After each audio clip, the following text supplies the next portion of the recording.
minutes, followed immediately by the commencement ceremony approximately 30 minutes from now. Please silence all electronic devices, including cell phones.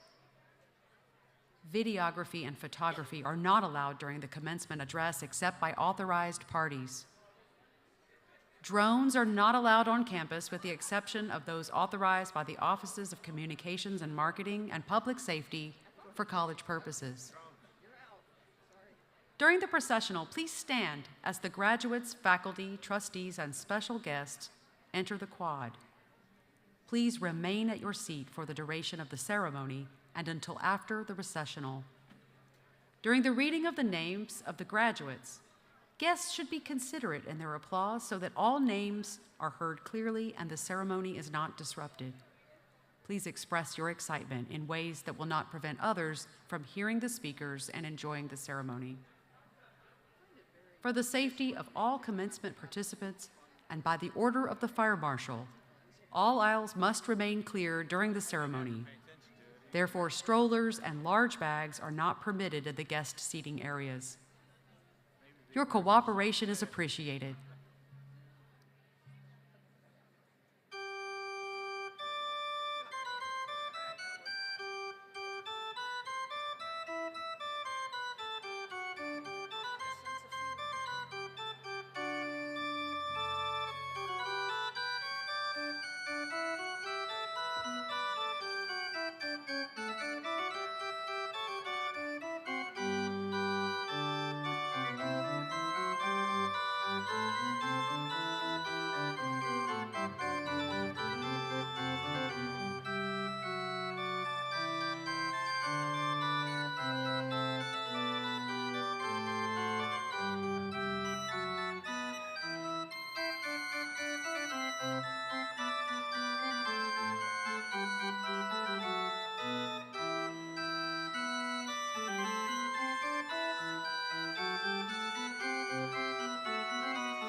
Families, friends, and community members, may I have your attention?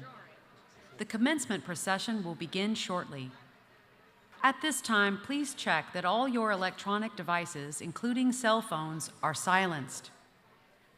Remember, there is no videography or photography allowed during the commencement addresses except by authorized parties, and drones are not allowed on campus with the exception of those authorized by the Offices of Communications and Marketing and Public Safety for college purposes.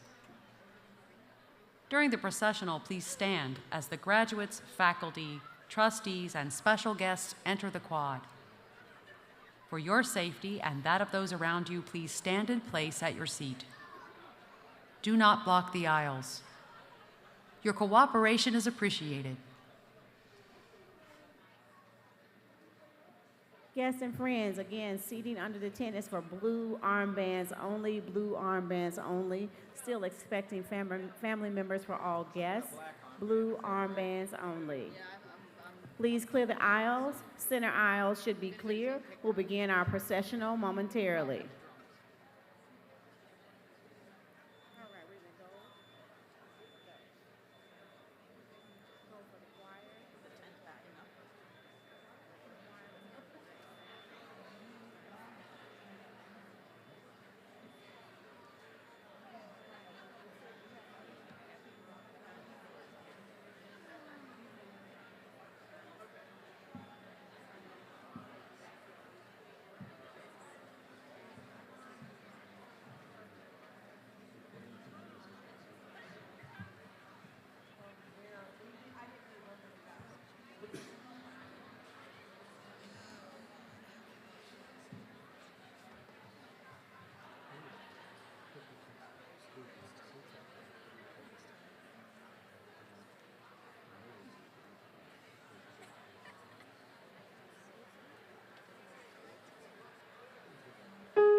friends, and community members.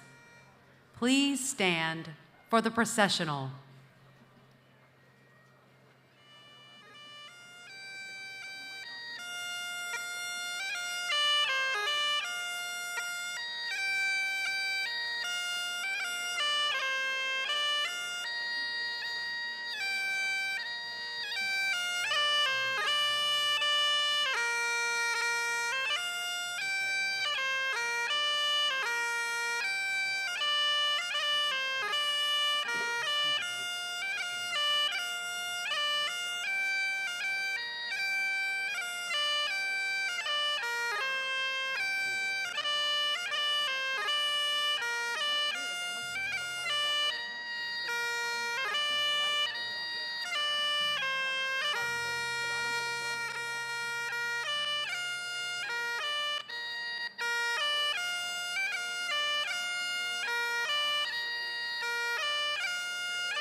Good morning. Commencement exercises in this, the 135th year of Agnes Scott College, have now begun.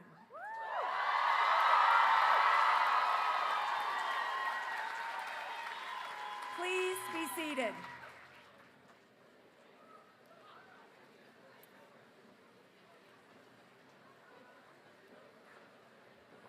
As we commence our proceedings, I now invite our Julia Thompson Smith chaplain, the Reverend Sarah Hooker, to give our invocation. Chaplain Hooker.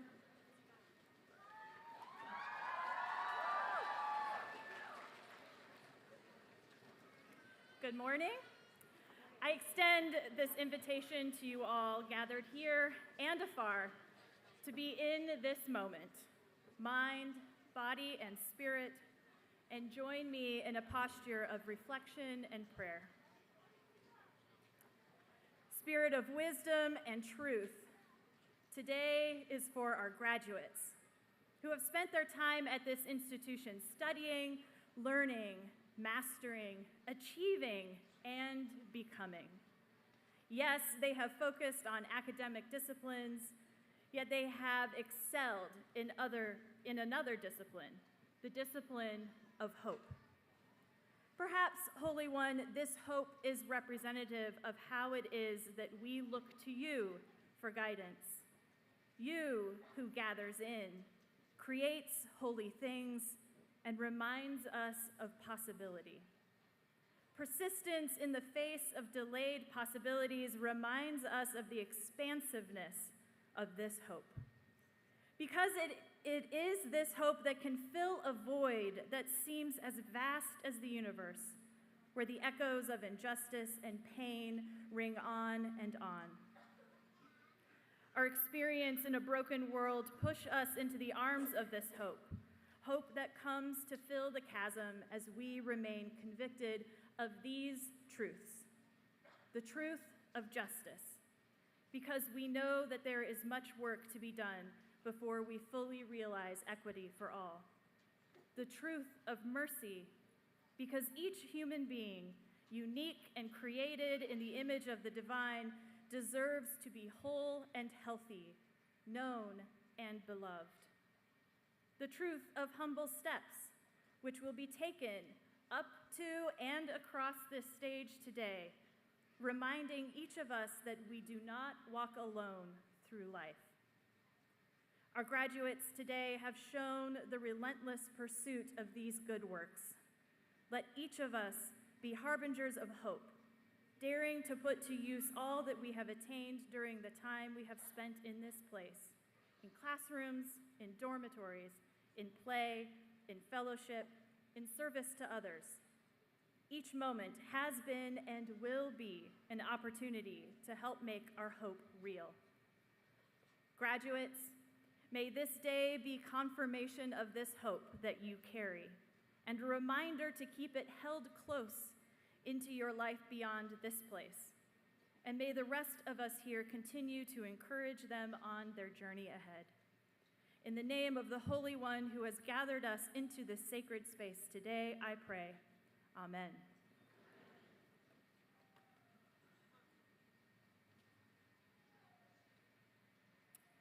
Thank you, Reverend Hooker, for those beautiful words. Good morning. On behalf of the entire Agnes Scott community, it is my pleasure to welcome you here today. I also want to extend a warm Scotty welcome to our speaker, Wasfia Nazreen, class of 2006.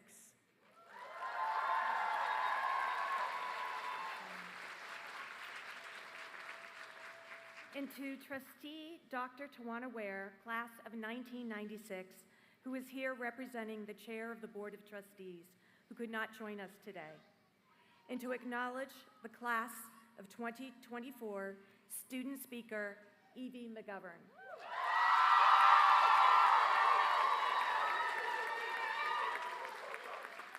Also joining us on stage are other members of the Board of Trustees, the President and Vice President of the senior class, Courtney Wilson and Mia Jones.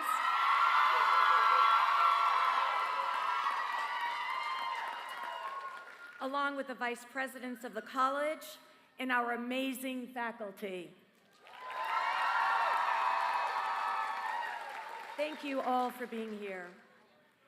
And especially, I want to recognize all of you, guests, families, and friends who have come here to witness this momentous occasion. We are delighted that you have chosen to celebrate with us today. To our graduating seniors and graduate students, this is your day. I'm so happy that it's here. I am always amazed at the sense of excitement I get each and every spring as I stand here on this stage. It never gets old. First, to the blue class, the Stitches. 4 years ago, you began your Agnes Scott journey. It might not have always been what you expected. The environment in which you began was, well, to say the least, unique. You began your first semester remotely, unable to come to campus. Some of you were able to join us on campus the second semester, but we still were not able to gather together in classrooms. You all arrived your sophomore year and had your second orientation, this time in person. But as you progressed through your time here, you grew. You faced obstacles and overcame them. You developed new skills and discovered new aptitudes.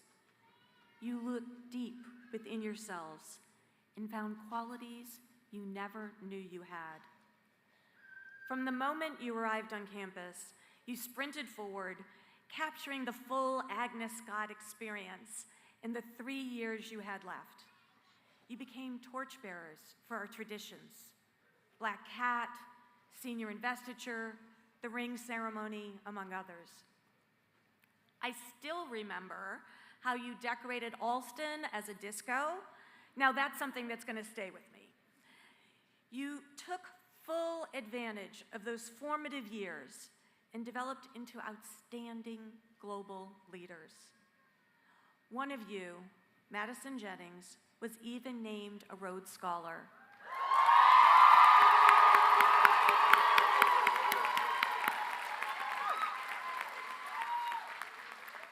For those of you who may not be aware, there are only 32 Rhodes Scholars in the country, so we are so proud of Madison.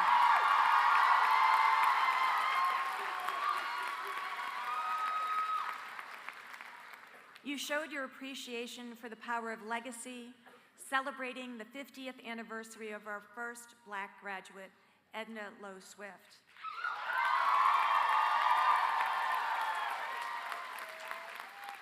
And you displayed your strong sense of connection with each other through your selection of Stitch from Lilo and Stitch as your class mascot, fully embracing the quote, "Ohana means family.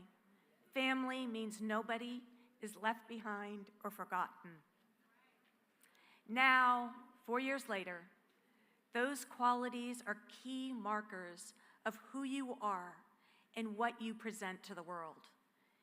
Each of you has become a complete person, much more than when you arrived. And yet, you've set the stage for continued growth, development, and fulfillment after you leave this campus. Make no mistake, you will face challenges. We all do. But our capacity for achievement is always informed by our experience. And your experience at Agnes Scott has been designed from the very beginning to prepare you for what comes next.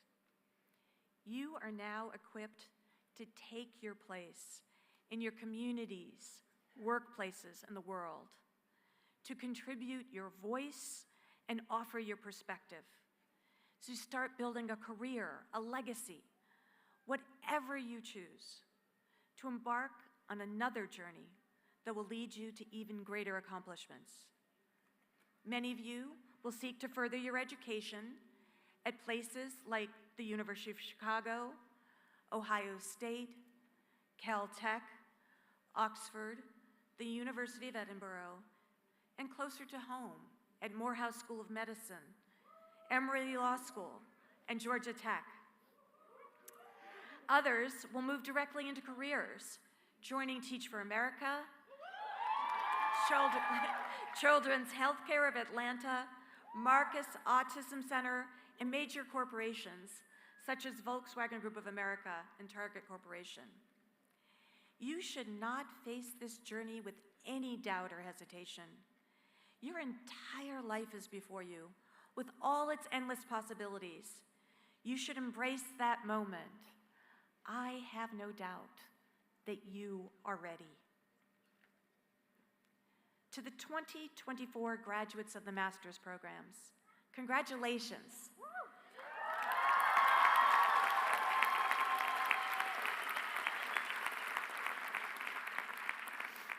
I always feel a special sense of pride in our graduate students because the path to postgraduate degree can be especially challenging. Many of you have had to integrate your academic aspirations with real-world possibilities, full-time jobs, families, sometimes with children or parents to care for, and at the same time you work toward your degree.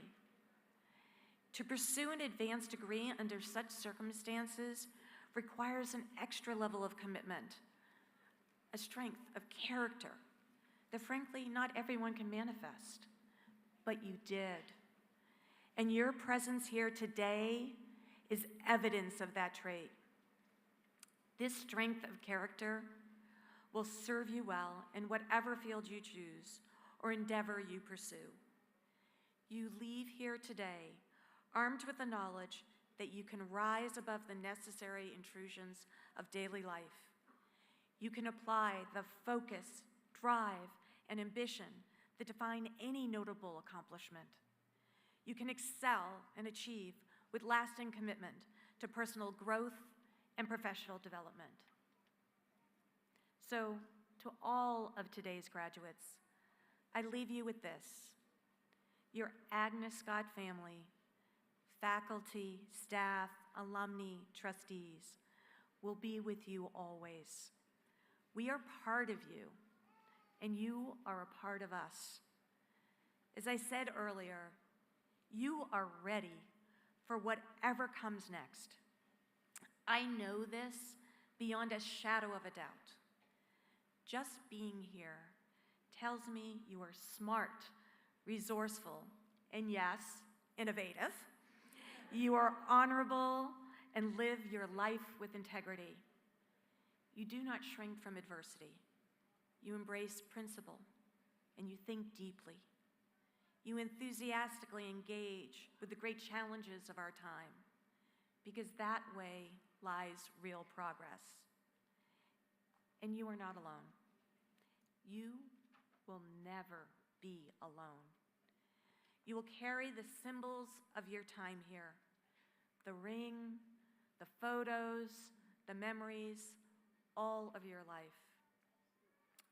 And people who make up the community will always be here for you, including some that you may not have met yet. The thousands of alumni who populate our global society and stand ready to support their fellow Scotties anytime, anywhere. So as you stand together today, know that we are so proud of you. Know that your family and friends are proud of you, and we always will be. And know that we believe in you, and the great things you will do, and the great things you leave behind, and the great and lasting difference you will make. You are Scotties, now and always. Thank you.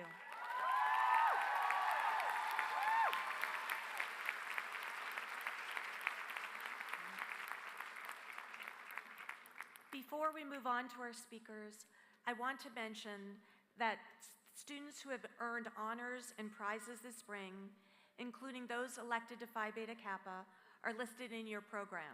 Please join me in congratulating these students.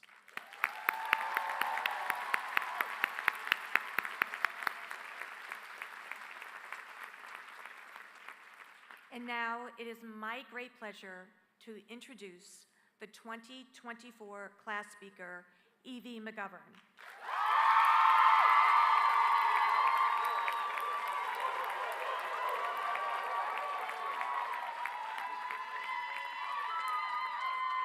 Evie was selected to represent the class through a competitive contest. A senior from Lexington, Georgia, Evie will graduate with a double major in international relations and women's gender and sexuality studies with a religious studies minor. She's been an active student leader across all 4 years of her time here at Agnes Scott. Please welcome Evie McGovern.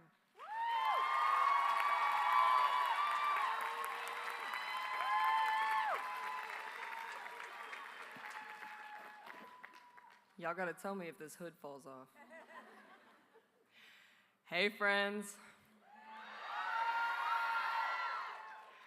Good morning, class 626, and all the supporters, family, friends, faculty, and staff that are here to celebrate us today. First, I owe a special shout out to my best friends, Jenga Jim, and most especially, Marissa and Michelle. As someone who is deeply not a morning person, I also have to thank you all for getting up so early to come out here today and sit under the potential for very hot sun while we finally get a graduation.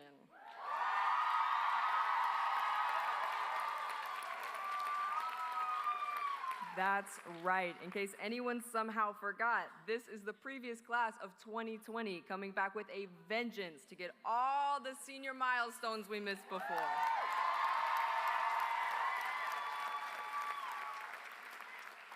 Let's get the obligatory stuff out of the way, okay? COVID-19, resilience, virtual first year, Zoom University, no journeys. To all of the admin and the other classes, you're finally free of our griping. Enjoy your peace. I don't want to stand here and dwell on the unfortunate backdrop of our college career. I think we're all pretty sick of it. While you can't know what our path has been like without acknowledging the pandemic, there is so much more to our Scottyhood than what we didn't get. And this is coming from someone who joined student government just to gripe about journeys, so you know I'm serious. Instead, I do want to talk about Scotty spirit. Let me take y'all back really quick to my first tour at Agnes, a world many, many years away, 2019. You may have heard me say this before, but I had zero interest in Agnes Scott College when my mom made me tour. Just give it a shot, she said on our drive up. And so against my interests, I toured Agnes Scott College just about 5 years ago exactly. My tour guide, Emil Green, completely changed my mind. Not because the tour was particularly mind-blowing, although the gorgeous buildings were definitely a plus, but because of how she answered my questions. To be honest, I was worried about feeling excluded at a historically women's college. Coming from a small rural Georgia town, I hadn't had the chance yet to be fully myself, and I didn't want to be confined into an identity based on the status of a school. So I asked Emil, what's it like? How do students deal with each other? Am I going to be looked at differently here? Her response, and this one really hooked my mom, was that at Agnes, you never have to fight for a seat at the table. You don't even have to pull up your own chair and squeeze to fit. Someone will always just pull one up for you. Typical Scotty move, right? To be so welcoming and warm to a total stranger that they change the entire trajectory of their future. Between my mom repeating the quote on the drive home and the comparisons I unconsciously made between every other college I toured in Agnes, I figured this was it for me. And now, 5 years later, and with a degree very rapidly approaching, I can say I agree with Emil. my worries were quickly put to rest as I found a community that welcomed me as my fullest self for the first time. And I can't imagine having spent the last 4 years anywhere else, apart from my literal childhood bedroom that first year, but you get the point. This isn't to say that there's never been any disagreement between Scotties. I wouldn't be the first one to tell you that the drama can be legendary, and the Instagram page is unhinged. But there's always a Scottie who wants the best for you, and in turn, it's easy to want the best for your Scottie siblings. If you've ever been in Evan's dining hall, you've been subject to the silliness and perhaps volume of my friends and I at lunch. Maybe you've heard us sing happy birthday at decibels previously unreached by Scottie kind. Often this meal requires asking many of you, hey, are you using the extra seats at your table? Chairs are always literally being pulled up to our table. No matter who one of us brings along, there will always be a chair, even when it lands us with a 14-person table and little room to navigate our meals. I know you all have your daily rituals too. While the pulling up a chair might not be quite so literal for all of us, Emil was right to say that this support is a defining trait of Scotties. You email scholarship applications to each other even when you're also applying. If a friend is out of declining, you front them on a pint of ice cream at Molly's. From ghostwriting emails to professors for an anxious friend, to grabbing dinner for your roommate with a night class, we're always looking out for each other. It's these little actions that build our sense of community and empower us to go further, extending that Scottie spirit outside of just our student friendships. We talk a lot about the Agnes bubble, this little biosphere we carve out for ourselves here and how it differs from the real world around us. As the reality of graduating and leaving the Agnes bubble approaches, you may have been wondering, what do I do now? But I've never agreed with this separation, the idea that we aren't living in the real world right now. Internships at the Capitol, research presentations in different states, fighting for living wages on campus, and calling for ceasefire in Gaza.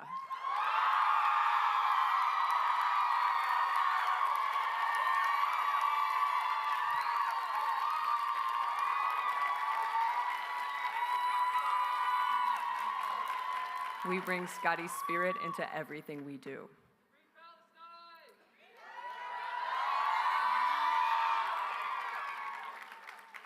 There was a time before you were at Agnes. There will now be a time after you are at Agnes, but you will never not be a Scottie. As we prepare to take our degrees and walk the stage, I want to emphasize that you are already succeeding outside of this bubble. That idea is just the name we've given to this space where we choose to come together, but it only exists because of what we've all brought into it. When you leave here today, you carry with you the ability to pull up a chair for someone and show them what it means to share a little bit of that Scottie spirit. Remember what made your time here so unique, those only at Agnes moments, and bring them with you as you move forward into jobs, grad school, and every upcoming facet of your life. I don't mean dress like it's bonfire every day, but bring your unabashed, unconditionally supportive energy and maybe a healthy dose of challenge for the rules. We are such a passionate group of people, even from day one. Through the encouragement of our professors, the campus staff, and our supporters in the audience, that passion has only grown. We're better for the time that we've spent together. Not to be a sap, but I'm gonna miss y'all. Even still, I am infinitely eager to see where your lives take you, and I'm certain the real world has no idea what's coming for it. We may not have seen the last 4 years coming with our 2020 vision, but I can confidently say that I can't imagine having gone through them with a better group of people.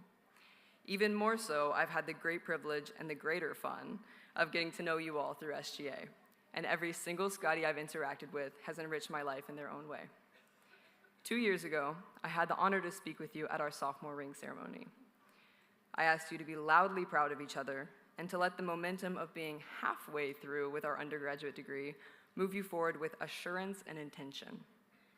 Now that we're all the way through, I want to revisit this charge and share a departing hope.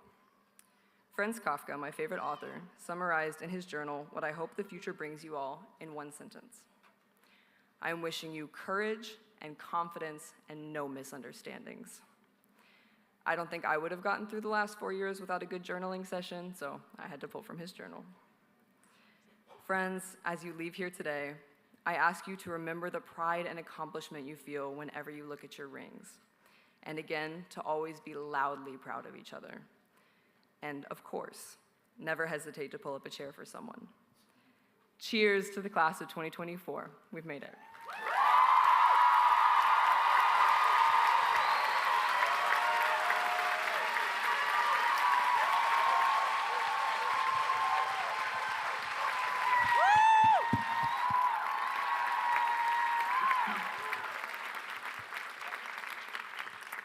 Thank you, Evie, for those empowering words, and for your outstanding leadership, and for the fact that you always pull up a chair for others as well.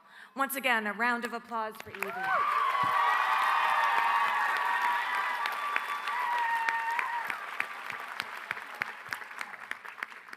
This morning, it is a thrill for all of us to welcome back to Agnes Scott, mountaineer Wasfia Nazreen.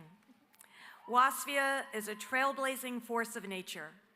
She's the first Bengali and only Bangladeshi to scale the 7 summits, the highest mountain on each continent. She also conquered the world's most unpredictable and deadly mountain, the treacherous K2. She is the only woman to hold the simultaneous titles of National Geographic Explorer and Adventurer. Abandoned by her mother at age 13, Wasfia's early life was marked by tragedy. But following her graduation from Agnes Scott, she went on to achieve unparalleled heights. A pivotal moment came when she befriended His Holiness, the 14th Dalai Lama. Inspired by that relationship, she immersed herself in meditation, initiations, and practice, began to work to catalyze positive change to our planet.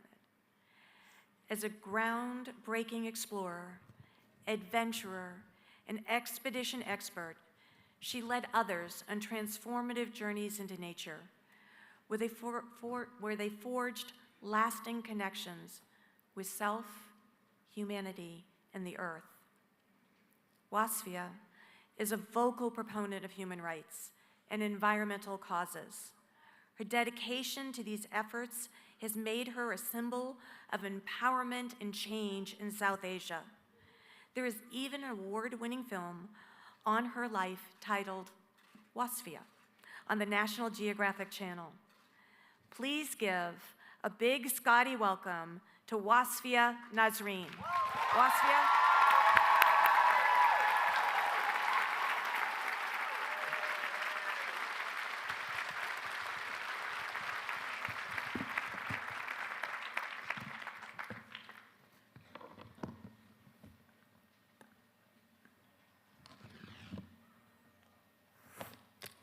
Thank you, President Zach, for that very kind intro. Good morning, everyone. Good morning. How is everyone doing? It's graduation time, yeah. Big thanks to entire Agnes Scott College community, the Board of Trustees, my beloved faculty and staff who are all over, some behind me, some here, some there, retired professors, lecturers. I'm sorry I can't see all of you. Proud parents, guardians. My family, both chosen and given, and friends who have traveled from afar, thank you. My Scottish siblings, and especially the class of 2024, thank you for giving me this opportunity to address your commencement. You know, before I was flying here, I live in LA now, bougie LA. A friend was like, oh, this must be your most, biggest gig, because I do speaking gigs for a living. And I said, this ain't a gig for me. I'm going home.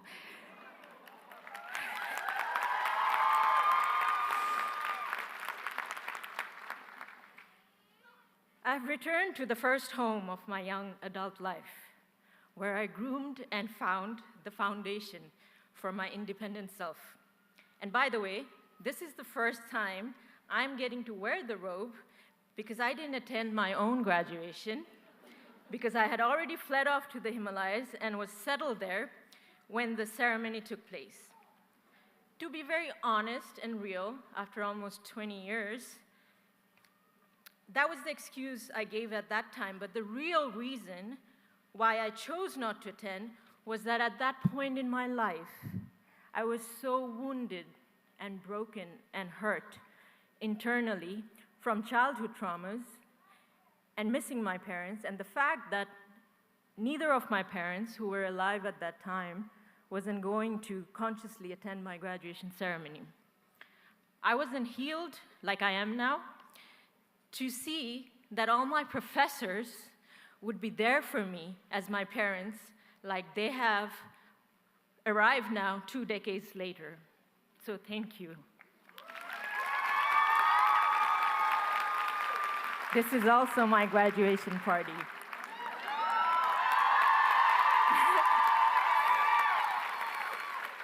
From the tender age of 12, following the abandonment by the woman who gave birth to me and a series of very traumatic events that took place as a result of that, including separation from my loving Abbu, my father, I had to take a lot of load on my back from the very young age. Even as a fresh teenager, I had a really strong urge in the midst of all this chaos to free myself, and the only way I knew how to do that was to go for education. And I didn't want to just get educated. I wanted quality education. I contacted my aunt, Chobi Rof, who was living in a different city, Dhaka, the capital of Bangladesh. She was really the godsend angel in my life. I told her that I wanted to learn English. At that time, our mother tongue is Bengali, and I was in a Bengali medium school. So she took me in, along with her husband, my uncle, Nat Rof, and I moved cities at the age of 13 on my own, worked really hard through middle and high school, and as soon as college time came, I applied to various colleges in US, UK, and Australia. But you see, I didn't have money. No one was going to pay for me. I wrote an essay on the pain of parental abandonment, and that gave me a scholarship to this college in a place called Decatur, Georgia.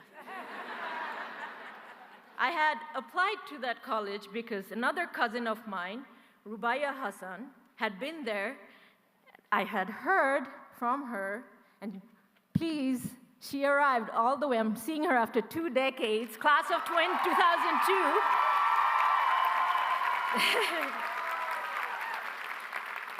But in my mind, America, all of America was literally New York, what we saw on TV. This is, of course, before smartphone era. I boarded a flight on my own from Dhaka to Atlanta at the tender age of 18 going into 19, and all my aunts, not blood related, not all of them are blood related. There's a whole auntie culture in South Asian. I'll go into that later. But they were all crying, some pretend crying at the airport as if they were marrying me off. And, I was thrilled. I was beyond thrilled to get the hell out of there, thinking I'm going to New York or something that looked like New York. As I was hopping into the Dhaka immigration, one of those aunts squeezed me by the elbow and said, it's very derogatory in Bengali, but I'll do the decent English translation. Do not return as a lesbian. I don't have much recollection of what I responded, but in my mind, I said to myself, I am ever coming back, lesbian or not. In that flight, in the background, music in my head, not in the airline, Luda's Coming to America was playing. Luda meaning ludicrous. Please don't Google the lyrics. Everyone Googling right now. I knew in my heart that I was coming to some place that looked kind of similar to maybe New York City because that was my idea of America, but then I landed in Decatur, Georgia. Now, I'm never going to be that auntie or big sister who's going to look down and tell you, oh, honey, when I was your age, baby doll, things were very different. But when I was your age, Decatur was very different. It was an era when Atlanta, or Hotlanta, and several cities of the South blew across the world as the hub known as Dirty South. Dirty South was a particular genre of American hip-hop music that emerged in southern United States. Even though, as a teenager, I didn't quite understand all of English words, hip-hop taught me my first English and my first curse words. I initially had planned to give you a taste of that music on stage, but when majority of the lyrics were being printed, I thought that would not be appropriate. So we're gonna do an experiment. Please help me welcome Dr. Woo Eung Kwon, the amazing pianist, who might do some of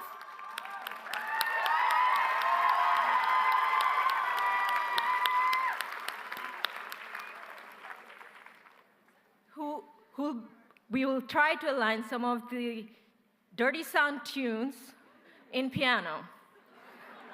Feel free to groove from your seats if you desire, or you could meditate with this version, as it turned out to be soothingly calming. When I move, you groove, just like that.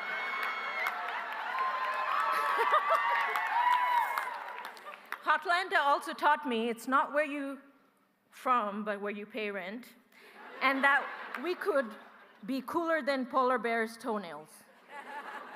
Those are the lines from Outkast's song, in case someone doesn't recognize. I also learned how to say, it's never a showdown here, it's a hoedown. In my first semester, in search of spiritual enlightenment, I sought out yoga classes in all of Decatur and ended up in this dance studio that had classes listed as tap dancing, yoga, West African drumming, Pilates, and then booty clapping. Now, I was familiar with that term through hip hop. I am seeing my auntie's face, who warned me at the airport right now.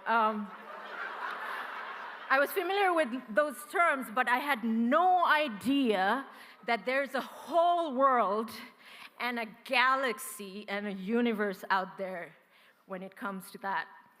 And I must confess that since then, I've been blessed to see clapping in all 6 continents.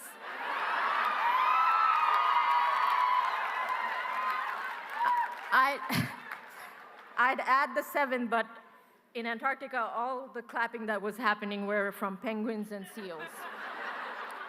But no clapping quite like the Hotlanta booty clapping. AC was quite diverse in my time already, and I was impressed to learn how exceptionally diverse the current student body is and that there's no ethnic majority on campus. How beautiful is that? More than 60% of our students, I'm gonna say our because it's my college, our students are persons of color.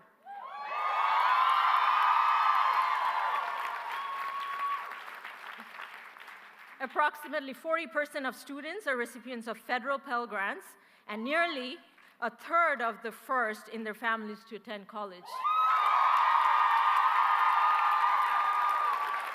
When the college awarded me the Outstanding Young Alumni Award in 2016, Summit had just launched, a program that I'm mighty proud of. Summit is Agnes Scott's unique experience in which every student, every first-year students went abroad and completes a core curriculum focused on global learning, leadership development, and professional success. It was one of such grants, back then it was called something different, based on global learning, that initially had taken me to a place called Dharamsala, based in the northern part of India, where the exiled Tibetan community is headquartered. And when I landed there, amongst the various groups of people I met, I bumped into this group of women who were, some of whom were former nuns, some of whom were just lay practitioners, Tibetan Buddhist practitioners, and each of them had gone through enormous torture and abuse in their life. Yet, they were sitting there, glowing, radiating positive light, and doing some practices called Tonglen and such that are really popular now, to take on the negative karma of their enemies and send them good merits. Now, this was a concept that was very new to me, and I thought I had it wrong. I thought everything bad happened to me. This group of women, along with their entire, civilization, their lands taken, their religions destroyed, yet they have not a single ounce of revenge-like feeling in them. Instead, they're treating their enemies with compassion. And so at that time, the timeline was I had a work permit. Back then, it was very hard to get a work permit for international students.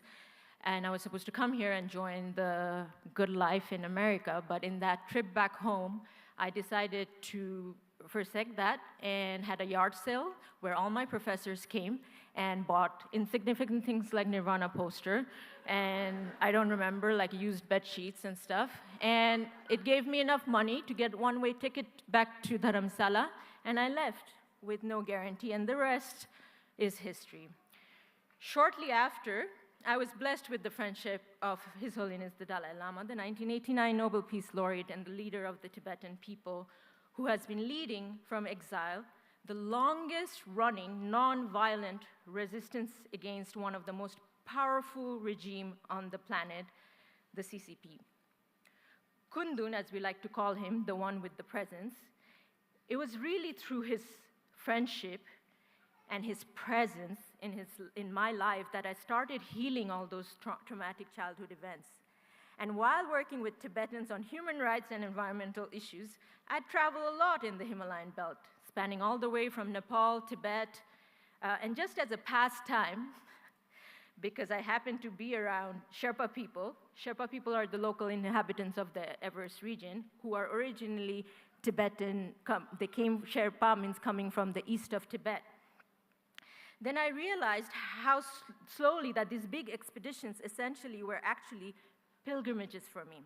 And shockingly enough, my body was getting good at it. Kundun took a great interest in my climbs and was always eager to hear. However, our approach to climbing is very different. You see, the Himalayas are mountains where all our gods and goddesses live. In fact, Everest is a British dude's name. Oh, the British. Don't get me started on them. The local name of the mountain is Chomolungma, where Myolang Sangma, mother goddess of the universe, a feminine entity, lives. And before approaching the mountain, we have elaborate pujas or rituals where we surrender whatever we have at the foot of the goddess. And then we seek her permission to walk on her body. I mean, I don't want to climb Everest's body, like a British dude's body. I would rather be on Chomolungma's body. And then when we look for signs, and when we get the good omen, as predicted by or confirmed by the local Lama, only then we approach the mountain. With the height of 8848.86 meters or 29,031 feet, this is the mightiest, the tallest mountain. However, it's a living goddess entity. She is awake and alive, and she's known as the goddess of inexhaustible giving. This month, in about 2 weeks, marks 12 years since I was blessed to reach the top of the world at the young age of 29. While majority climbers think they have conquered the mountain when they summit, for me, it was one of the most profound spiritual journeys, one of surrender, refuge, and healing. I was not the same person when I came down from that mountain, the big mama that she is, that I will share shortly. When I descended after the summiting, before I could even reach base camp, all my realities had changed. Everyone who had abandoned and rejected me were now on the ground in Dhaka fighting to take credit. All of a sudden, I had more uncles and aunts than I ever knew. I was getting all kinds of offers, brands, gigs, blah, blah, blah. But the funniest was how many marriage proposals I got. I became, all of a sudden, a national figure for a country that's smaller than the state of Iowa and a growing population of 170 million. And then I became an overnight celebrity.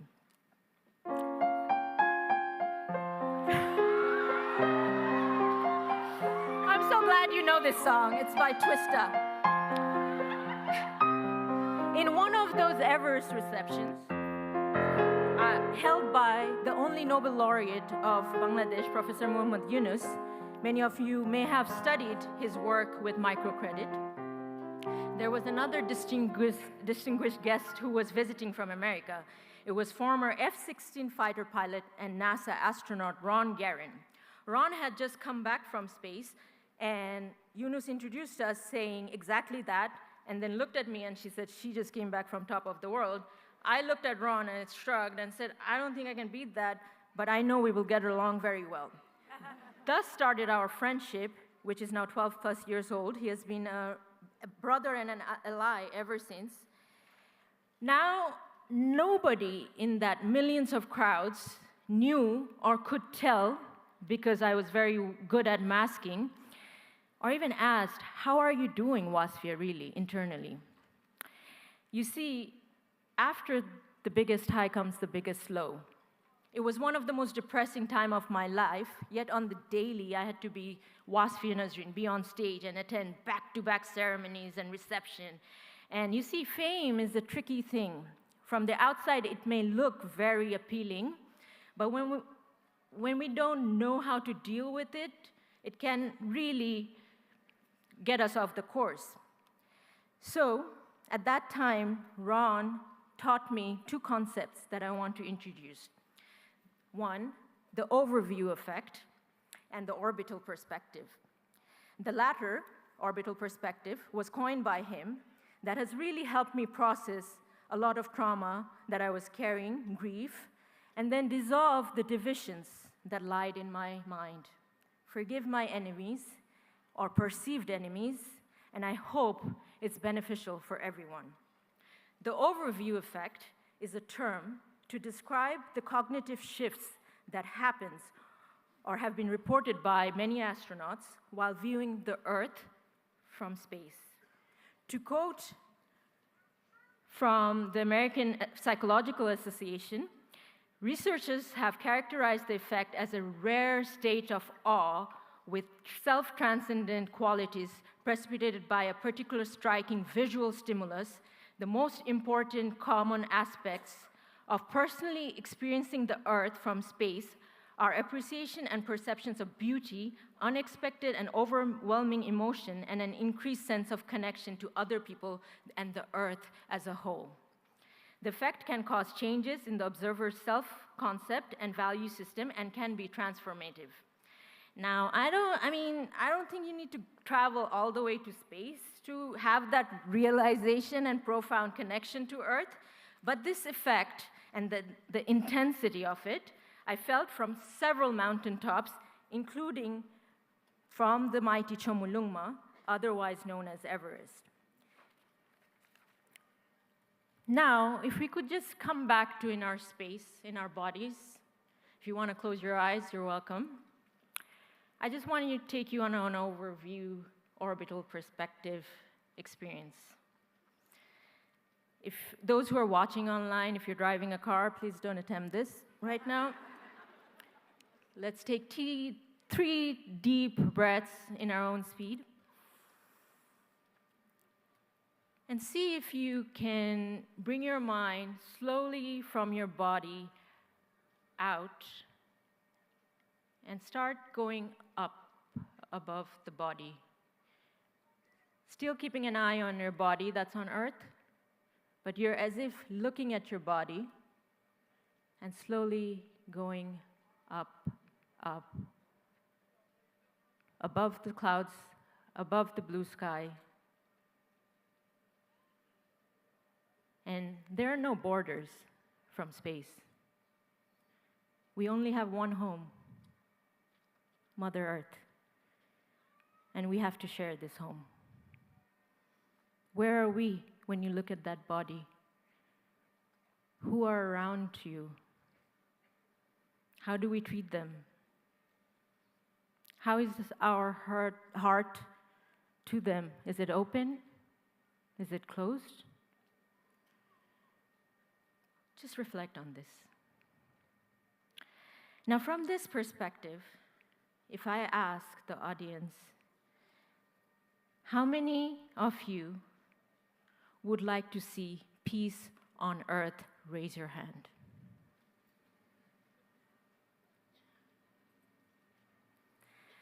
Wow, I'm very proud of all of you. How many actually believe that peace on earth is possible in our very lifetimes? Raise your hand. Thank you. Now slowly come back. As I was saying earlier, from that space of K2 and Everest, sorry, I didn't get to K2. So Everest is Chomolungma, and K2 is locally called Choguri, king of mountains, a masculine entity. Now, when I'm talking about masculine, feminine, it's energies, not gender. We all have those energies. And if you look from space, where Everest is and where K2 is, it literally looks like a backbone, and in yoga, like the head and the tail of the backbone. And it's interesting how British just came and renamed everyone K1, K2, K3, K4. I mean, Cassandra would be better named, no? So Choguri, locally called in Balti language, is 28,251 feet. More people have gone to space than stood on the summit of K2. Before I arrived, there were two lists. 18 women historically had reached the top, but then even that number is shorter because some of them died on the way down, so those don't count. So it was just to give you a glimpse of how, Everest has been climbed by thousands and thousands of people. K2, location-wise, it's in the border of, geopolitically speaking, in the middle of Pakistan, India, Kashmir, massive army zone. No Bangladeshi was allowed to enter that territory. Now, I won't get into our history, but back then, we were all one country, the Brownies, India, Bangladesh, Pakistan. Bangladesh was called East Pakistan. What is now Pakistan was West Pakistan. In my parents' lifetime, we went through the Independence Liberation War, and I was the first Bangladeshi in 50 years of Bangladesh's existence to get the climbing permit, to enter that territory.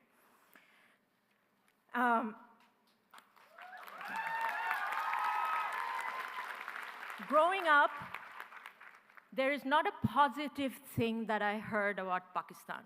I didn't live through the war, but I was traumatized by stories of what Pakistani army had done to us and our parents' generation.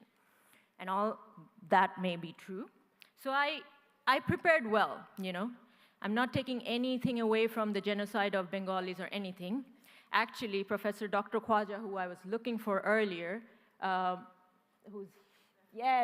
if anyone taken his post-colonial literature class, that's where I was taught by a Pakistani about my own, people's genocide done by his group of his side of the border.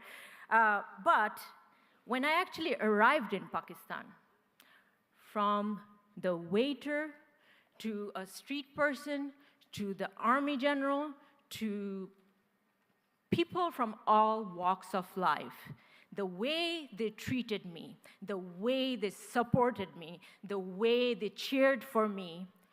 On my last push to the summit, 7 Pakistanis were praying the whole time because their Bengali sister had returned back and was now climbing the hardest mountain on the planet.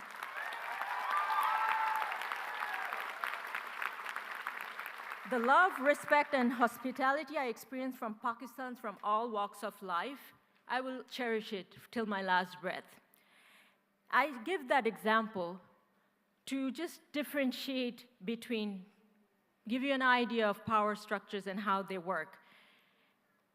People to people's connection, heart to heart connection when we're open. I might not agree with you, but I should be able to have a conversation with you. I should be able to sit down and have a meal with you.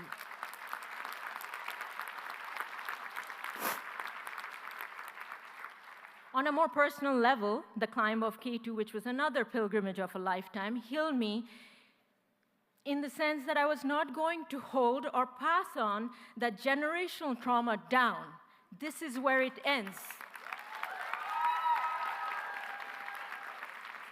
Side note, my last chapter of my memoir is called My Eggs Are Trauma-Free.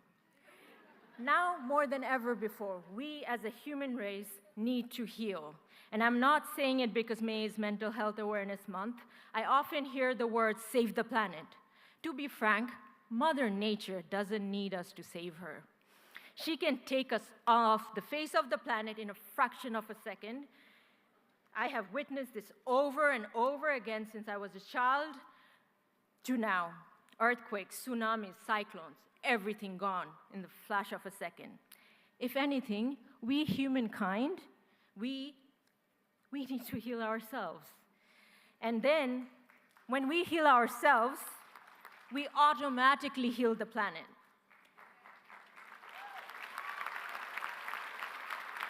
I think if we healed ourselves both personally and collectively, half of the world's problems will be gone. Sorry, I'm running a bit of time, but I'm getting very emotional. Pardon me. Sorry if I cry. Currently, as we all know, there is widespread dissatisfaction, grief, and anger around all of U.S. college campuses, and I see all of them out there. I see myself as a student. We cannot be out of touch with the outrage of people.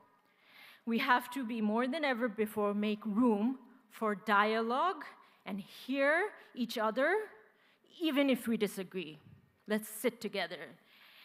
And just as there should be absolutely no tolerance on any campuses which are safe zones for people to learn and educate for any kind of anti-Semitism or any form of discrimination against a particular group of people, there has to be strapped up strategies and efforts made for dialogues and actions to build trust, safety, and most importantly, peace.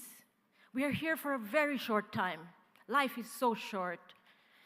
I don't care which perceived side we are at.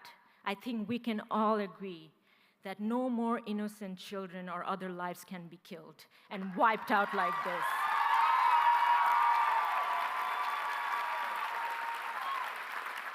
Because that is the right thing to do. I also want to remind everyone that the good people of America, I believe in you, and that when every time we divide and fight like this, some other people in this side of the map are laughing at us. We need to unite. We need to collectively gather and heal. So let's unite, please. Let's keep on pushing those in power for a permanent ceasefire. Then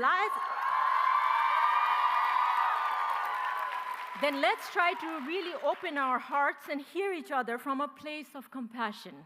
Compassion, just the simple act of wishing others to be free from suffering. Compassion is the complement to love or loving kindness, the wish for others to be happy. And when we are fully able to do that, we set ourselves free.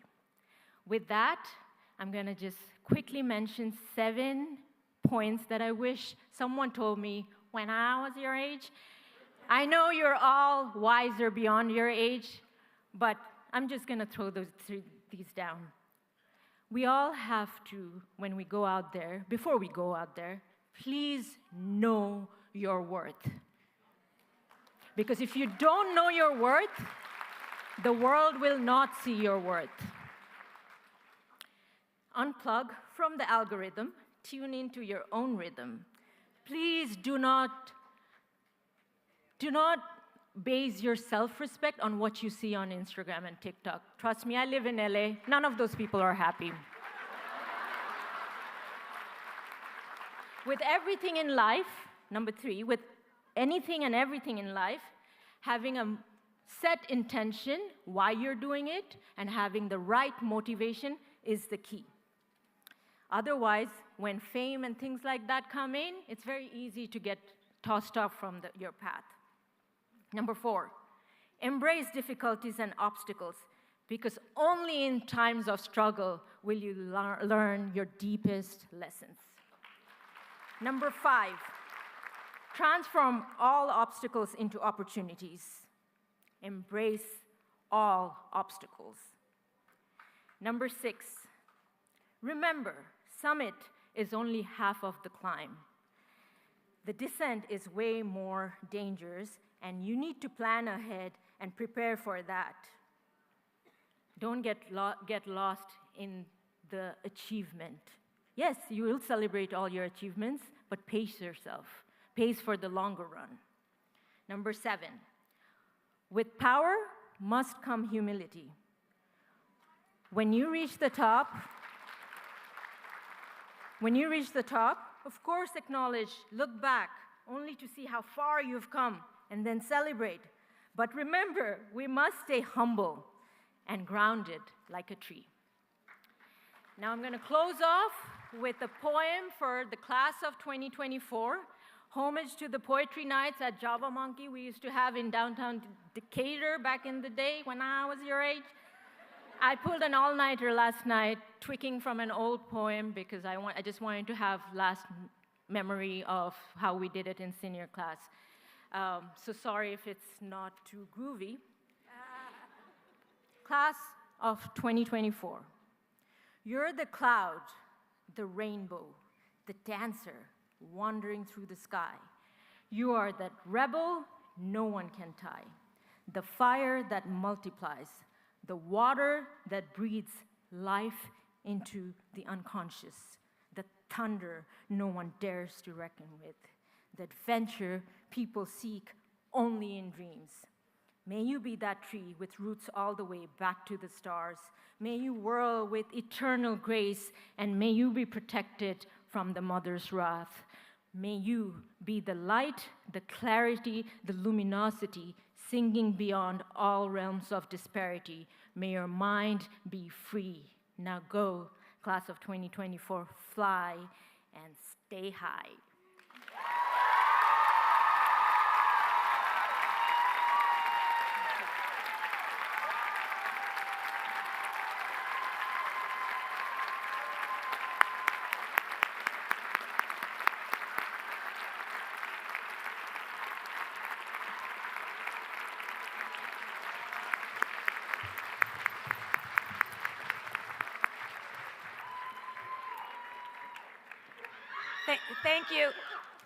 Thank you, Wasfia, for those inspirational words and also for that worldview in so many ways. Thank you for being here.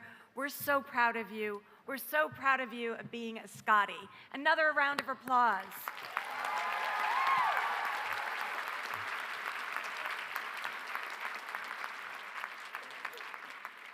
And now, please join me in welcoming Collegiate Chorale for their performance of Closer to Fine and Lift Every Voice and Sing.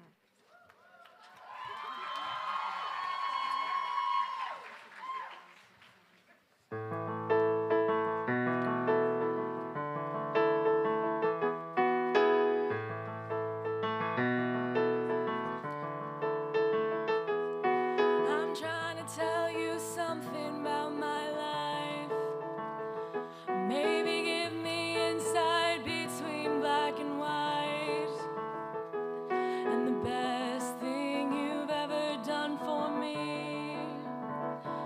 is to help me take my life less seriously. It's only life after all. Yeah. Well, darkness has a hunger that's insatiable, and lightness has a call that's hard to hear. And I wrap my fear around me like a blanket.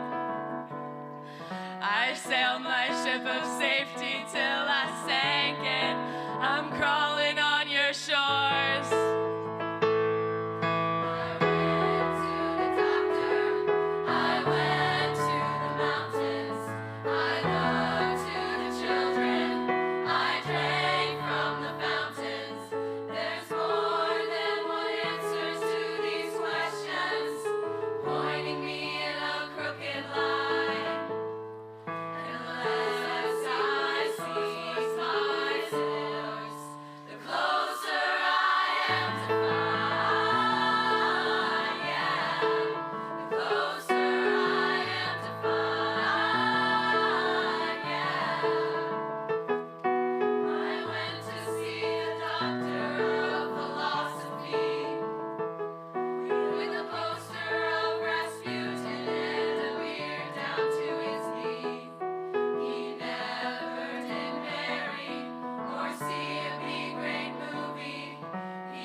The closer I am to find.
Wasn't that beautiful? Agnes Scott Collegiate Chorale.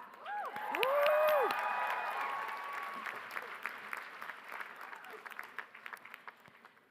I would now like to invite Vice President for Academic Affairs and Dean of the College, Rachel Bowser, to join me.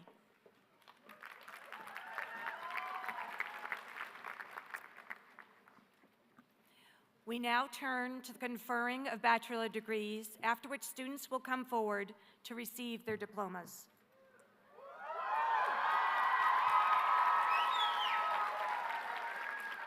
Will the members of the class of 2024 receiving the Bachelor of Arts please stand?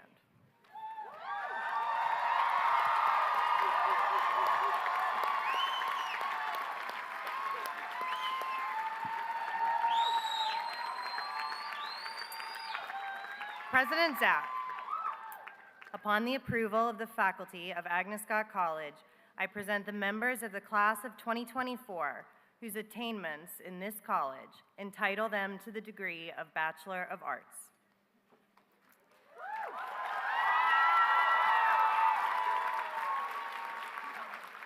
On the recommendation of the faculty and by the authority invested in me by the Board of Trustees of Agnes Scott College, I hereby confer upon those candidates whose names will be read here the degree of Bachelor of Arts, with all the rights, honors, and privileges pertaining thereto.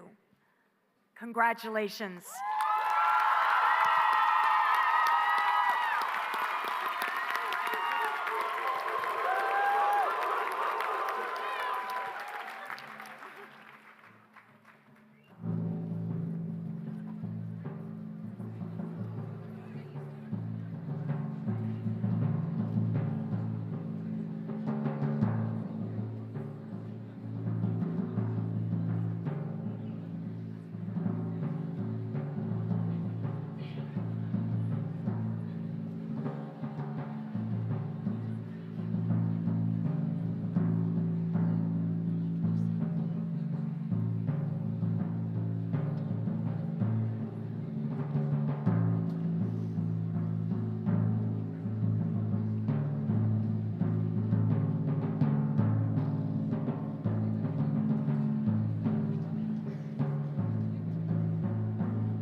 Jadia Agabusu Monday, cum laude.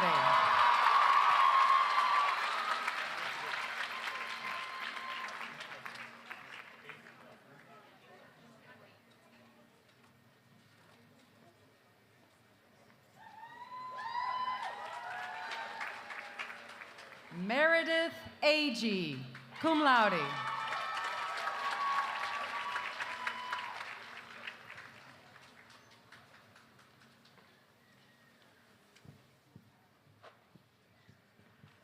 Noma Acarolo.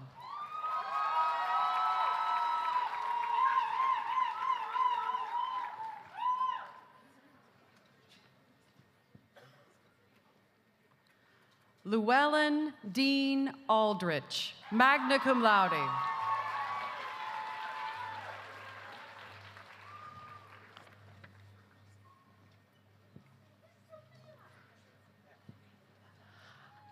Ariana Almond.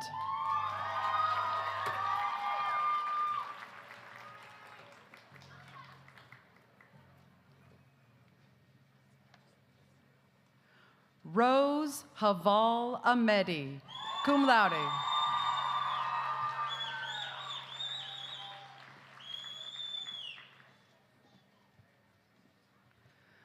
Grace Elizabeth Ashton, summa cum laude.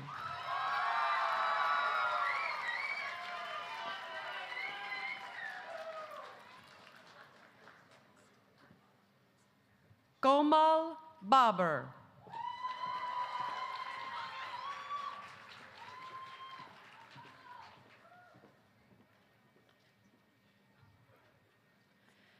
Jada A. Beasley.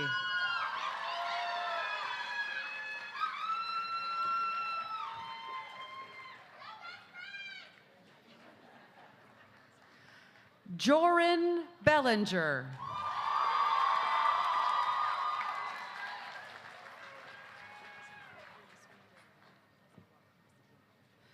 Sophia Louise Bellissimo, cum laude.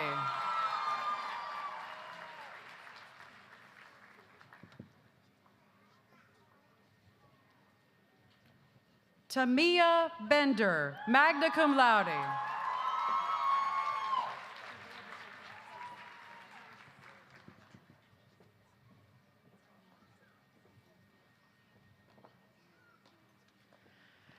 Janice Marquia Bennett.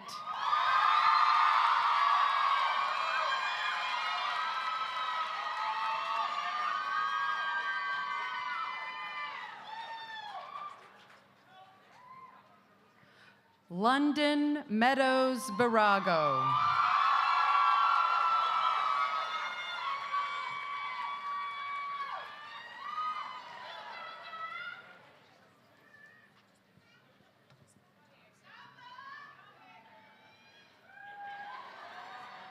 Lucas Bixler, cum laude.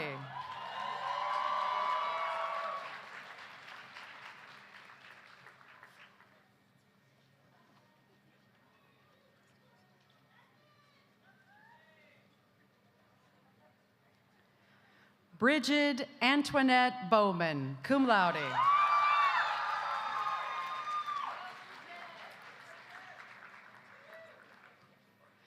Juliana Faith Bragg.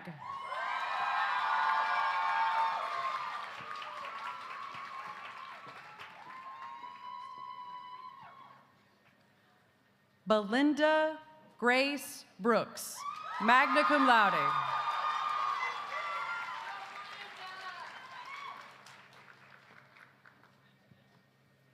Kayla Marie Brooks Bryant.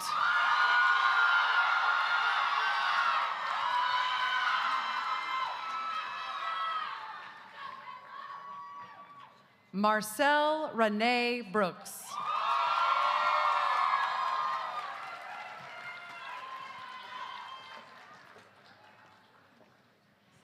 Katie Broussard.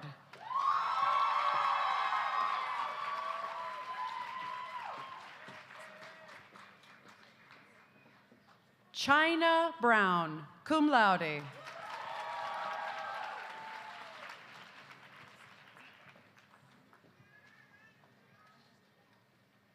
Sydney Nicole Burks.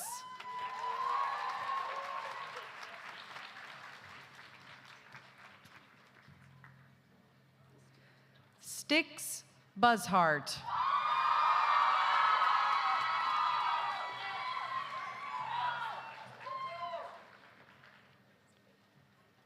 Cassandra Calixt, summa cum laude.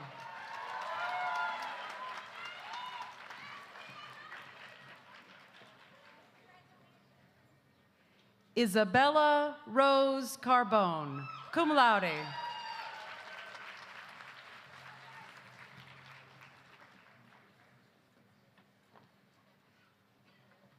Emily Catherine Carlson, magna cum laude.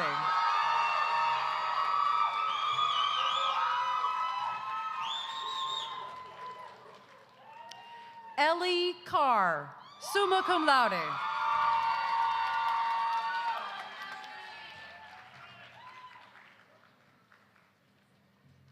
Elizabeth Clardy.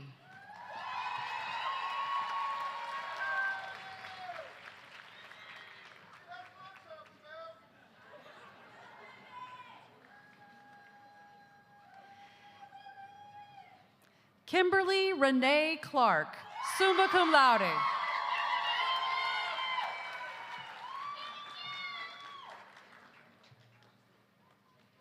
Annie Clark Clunan.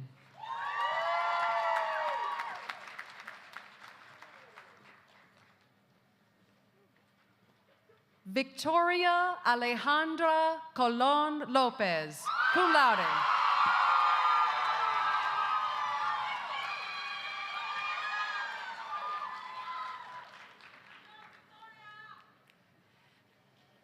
Isabella Cordell, summa cum laude.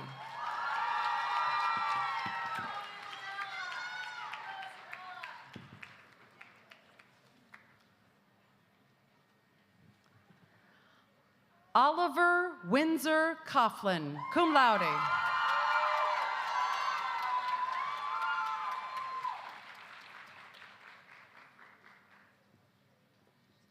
Summer Davis, cum laude.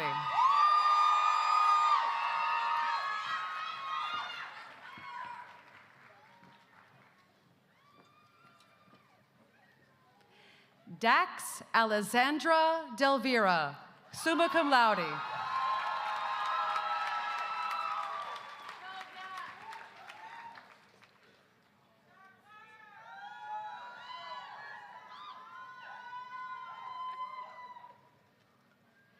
Kaylin Dix, cum laude.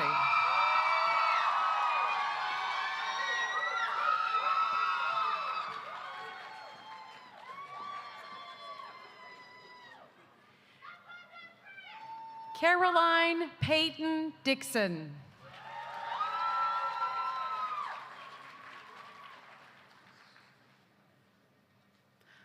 Melina Dixon.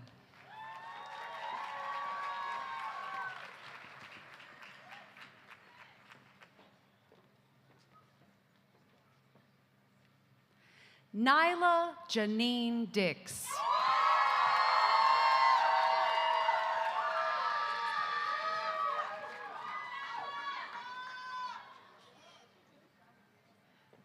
Layana Drummond.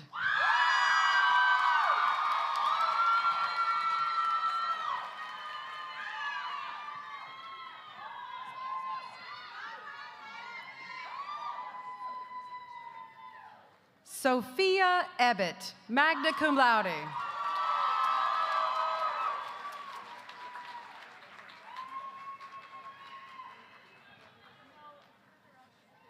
Neogoshima Edith Rose, cum laude.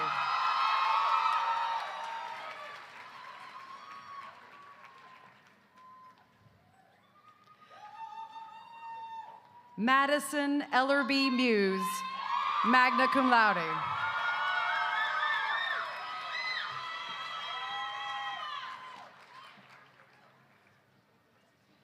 Nicole Fong, magna cum laude.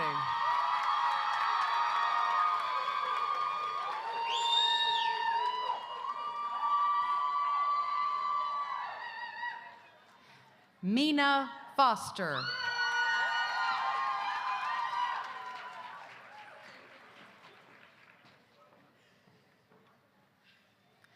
Julia Marie Frank.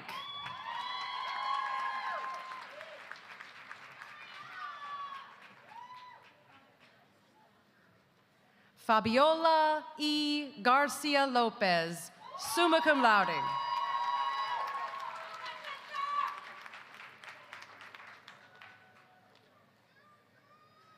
Cyan Garcia.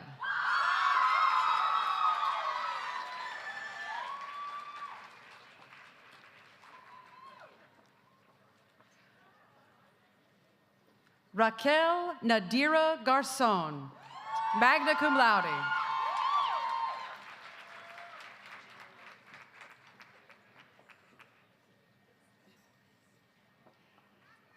Isabella Celestine George.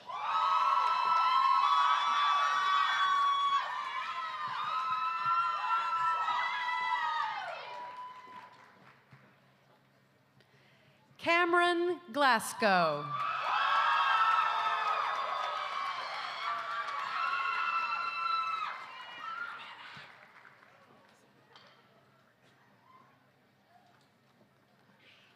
Arismari Nicole Gonzalez.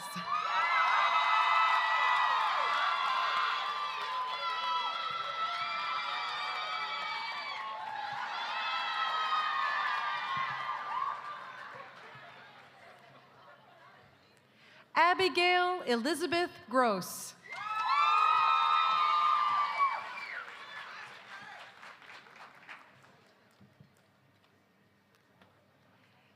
Isabella A. Guadalupe.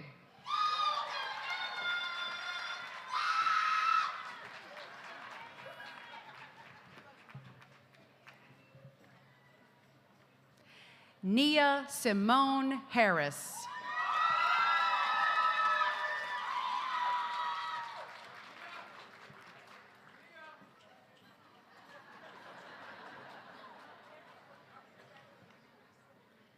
Simone Elise Harris.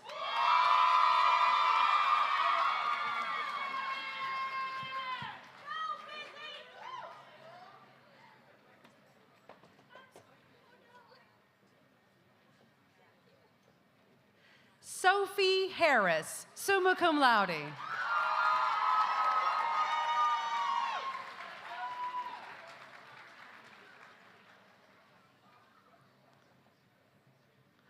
Wanru He, cum laude.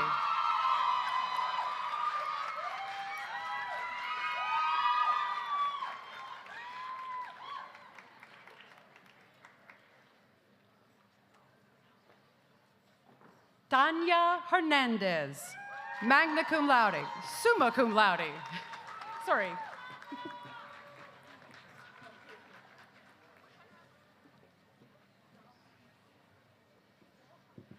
Tiffany Alexandra Hernandez Salinas, cum laude.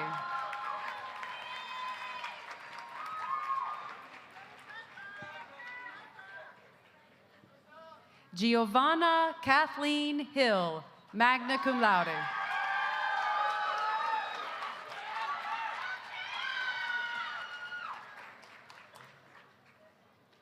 Sophia Carolee Hom, cum laude.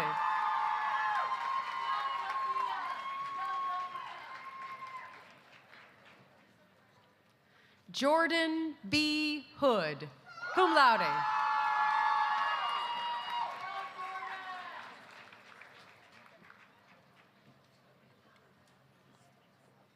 Reagan Darren Brooks Hutto.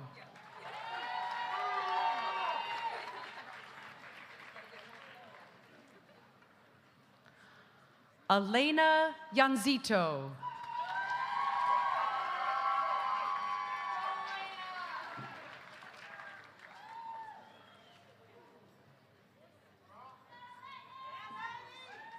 Nancy Jerry Irogo, cum laude.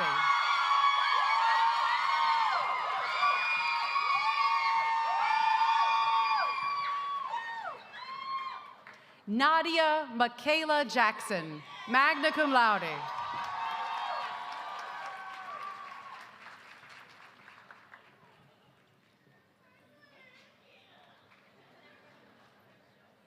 Kat Jansen, magna cum laude.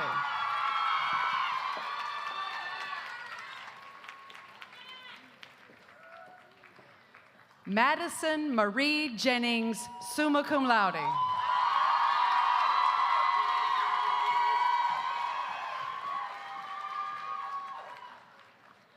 Taylor C. Johnson, cum laude.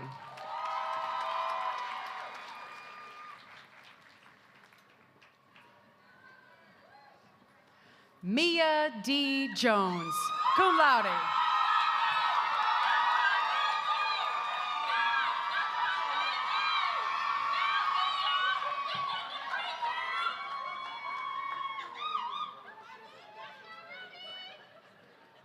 Tasneem Kadri, magna cum laude.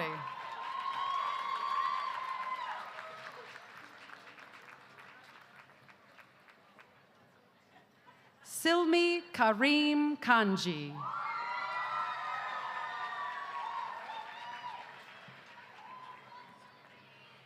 Eli Kuhn.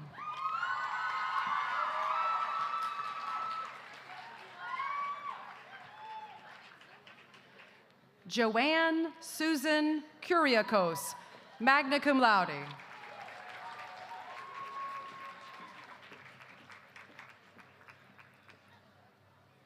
Sana India Larina Lacour, magna cum laude.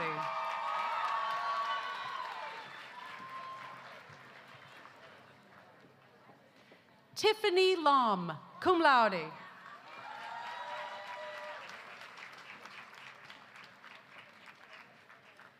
Bailey Madison Ledbetter.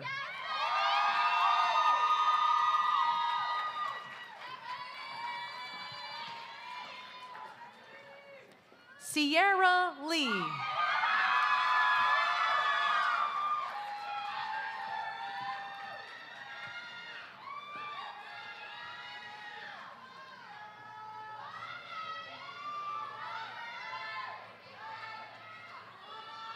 Niticia Lewis, cum laude.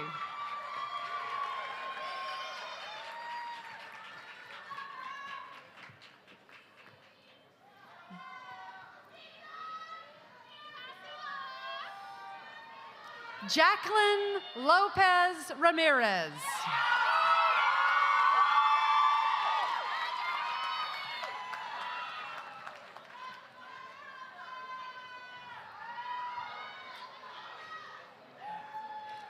Rejoice Nadid Lopuke Latyam.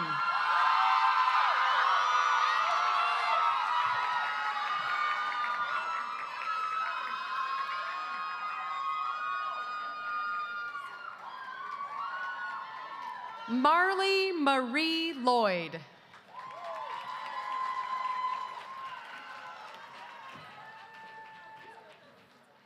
Kennedy Reed Lynn, cum laude.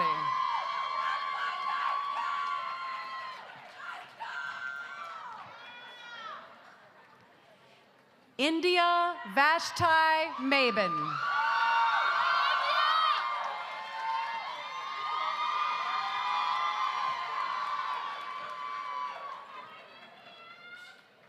Alexia Macias.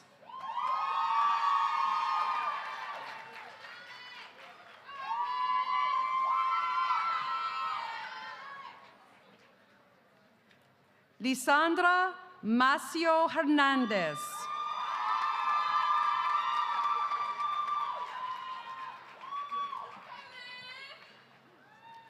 Paxton Martin, magna cum laude.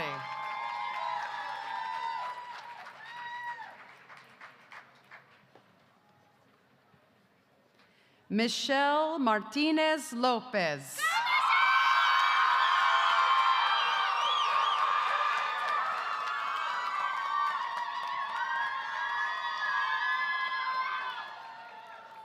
Catherine Mazur, magna cum laude.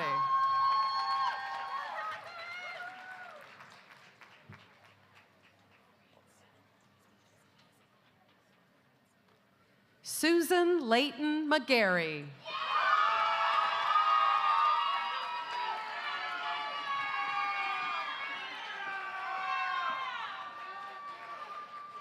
Evie Prin McGovern, magna cum laude.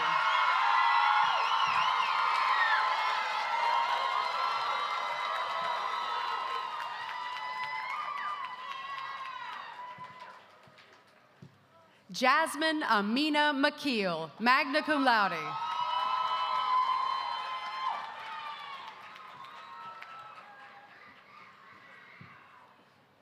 Megan Alexandra McKinnon.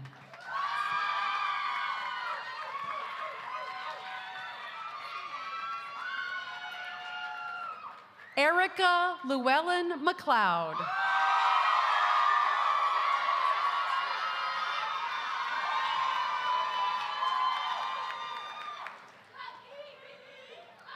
Alexis Phyllis Nashay Medley.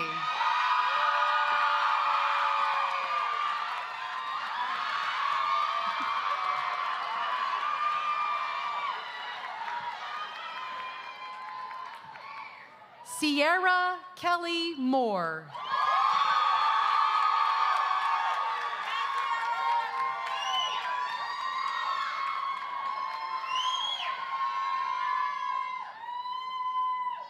Shevanice Murphy.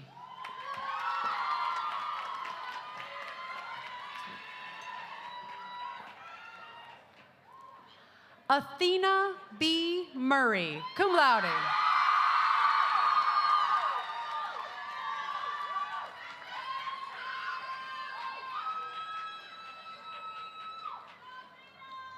Rihanna Naipaul, magna cum laude.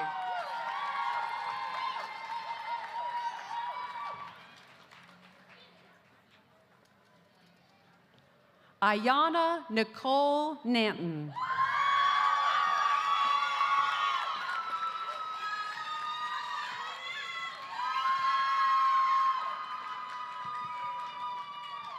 Carson Elaine Neubauer, magna cum laude.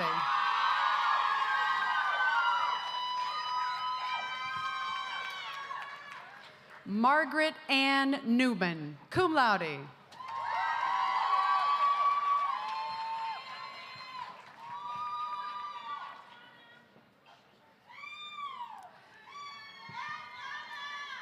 Cindy Wynn, magna cum laude.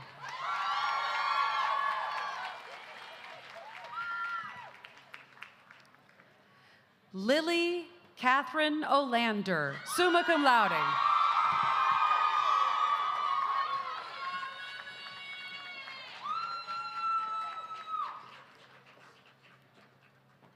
Sajada Milan Parker.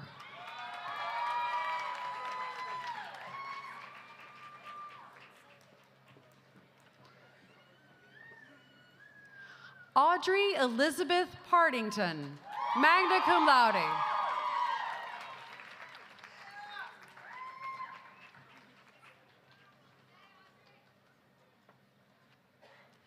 Sage S. Pasquale, summa cum laude.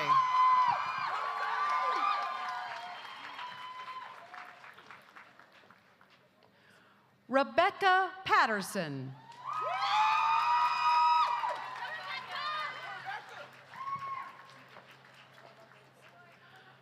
Rebecca Ann Louise Phillips, cum laude.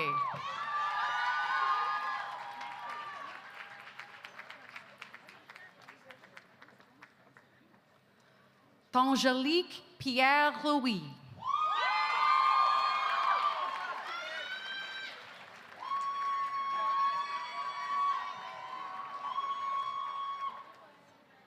Janelle Pirette.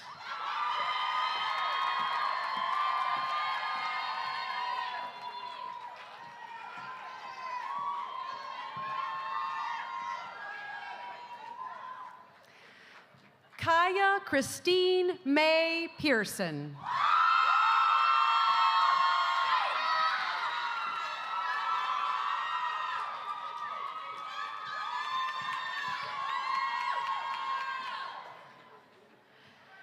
Leslie Giselle Polina.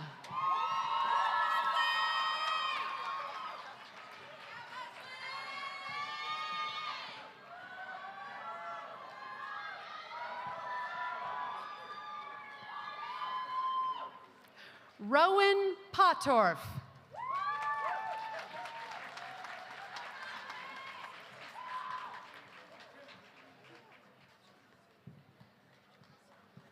Chastity Powell.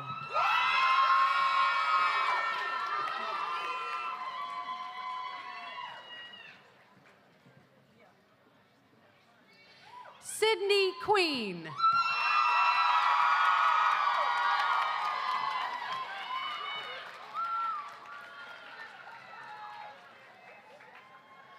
Royale Randall.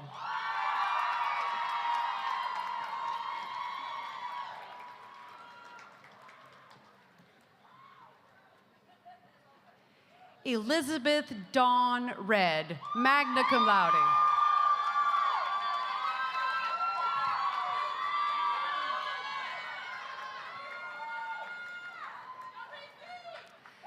Leela Grace Reed, summa cum laude.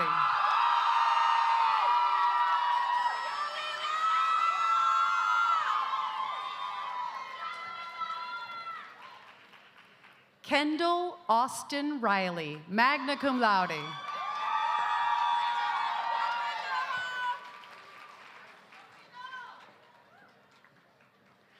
Tony Lene Risker.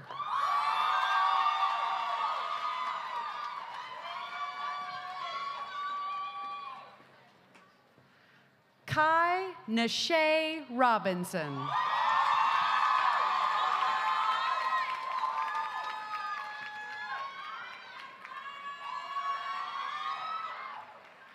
Rebecca Ellison Robinson, summa cum laude.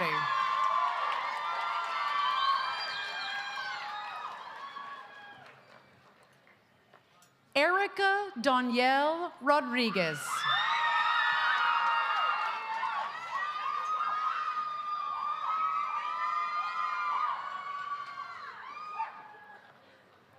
Marissa Lynn Riles de la O.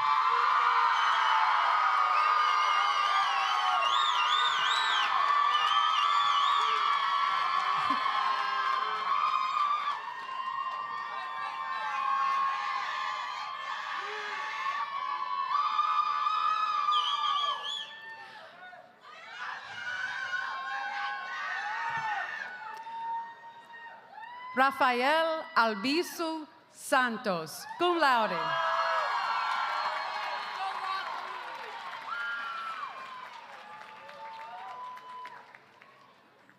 Hattie Sanyang.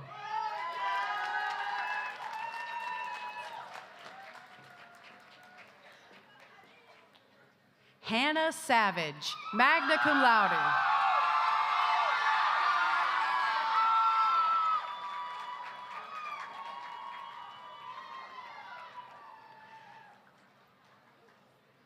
Kaisa Rose Sazama Framil.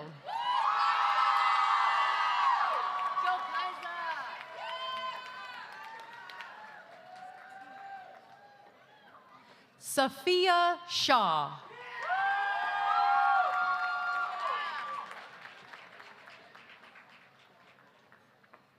Eve A. Shoemate, cum laude.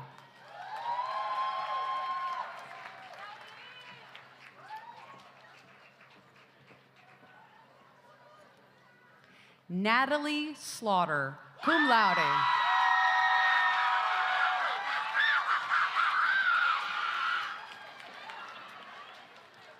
Hannah Sloth, magna cum laude.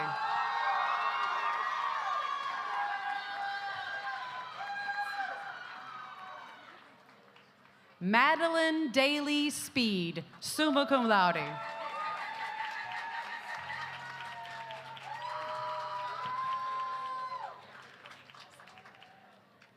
Rebecca Elizabeth Sperry.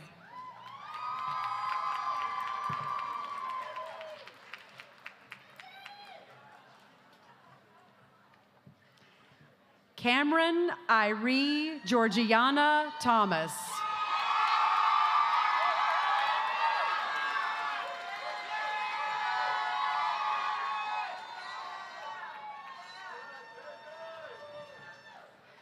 Joy Olivia Shaltong Tidwell, cum laude.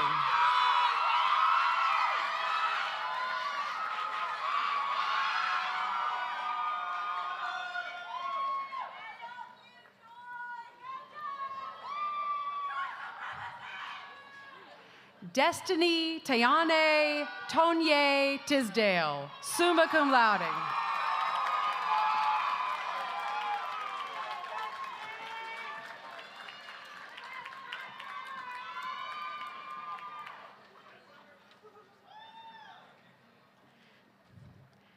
Asher Torres, summa cum laude.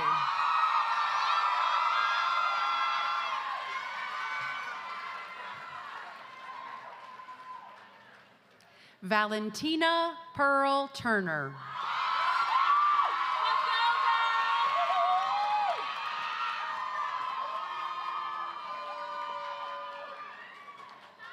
Emily Hall Utes, magna cum laude.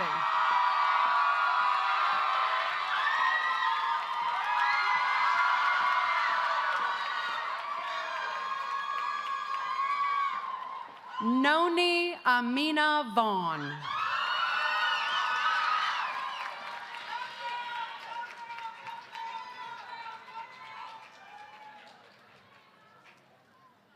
Jalen Marie Vejon, magna cum laude.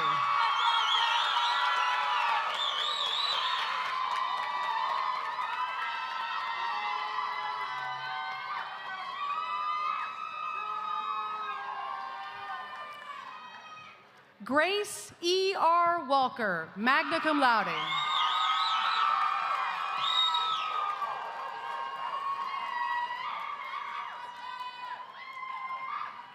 Skylar Victoria Walker.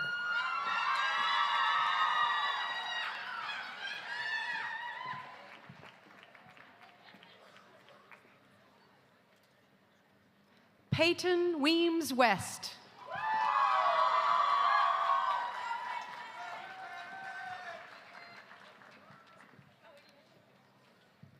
Hannah Louise Wetmore.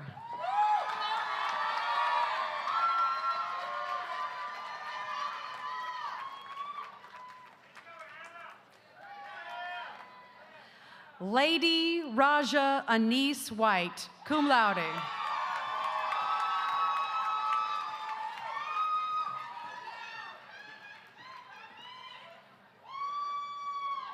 Courtney Alexis Wilson, cum laude.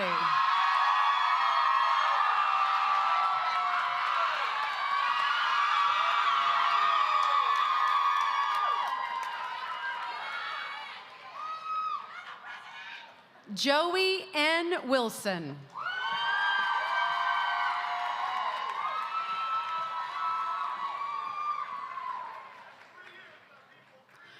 Rebecca Wilson.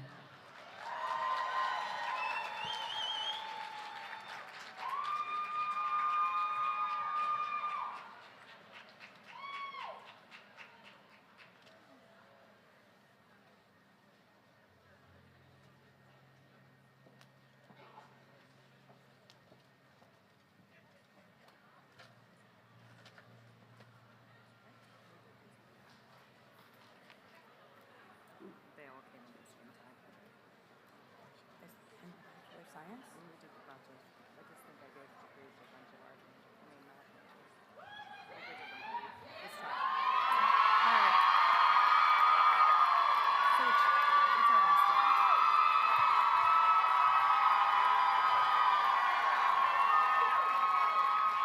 I'm gonna wing this.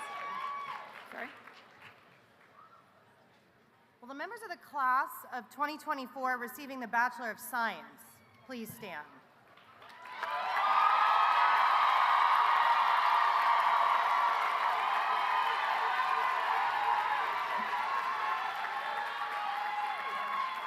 President Zhao.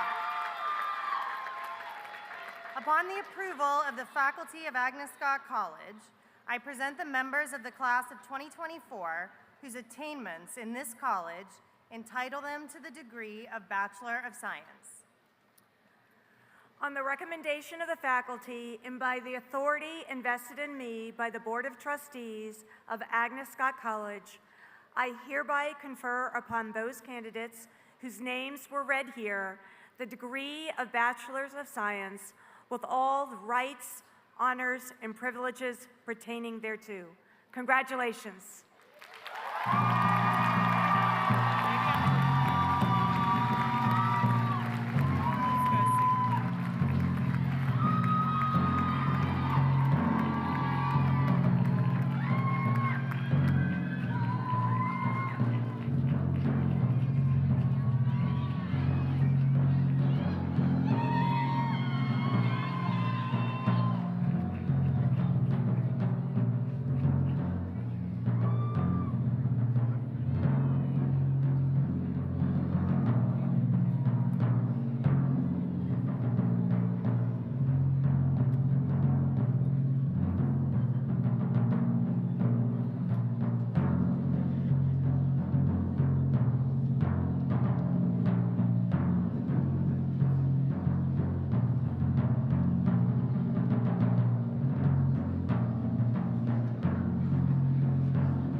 Tierra Allen.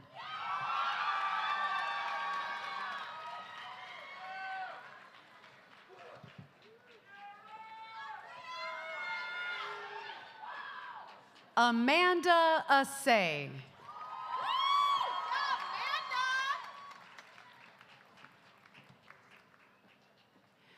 Mary Madeline Bilamovitz, summa cum laude.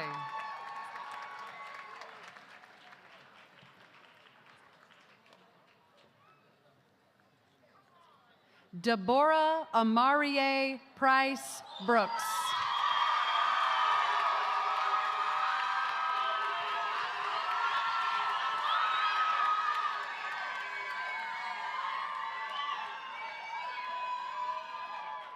Madeline Ruth Bish, summa cum laude.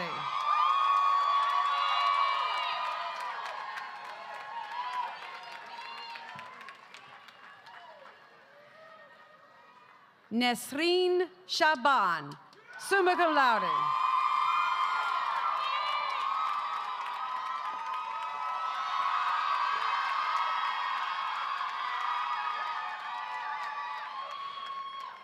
Zaina Chagani, magna cum laude.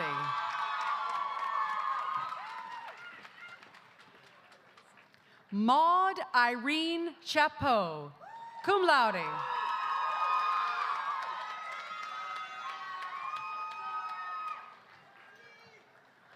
Aaliyah Nicole Davis, cum laude.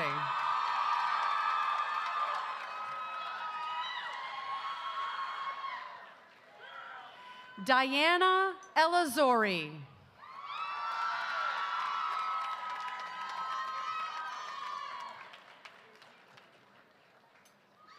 Kristen Madison Gilbert.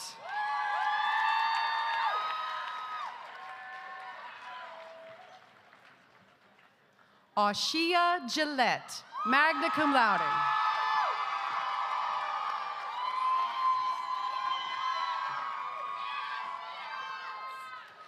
Taylor Green.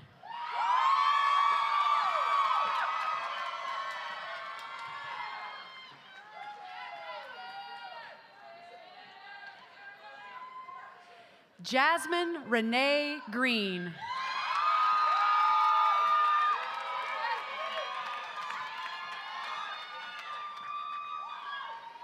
Isabel Grovenstein, magna cum laude.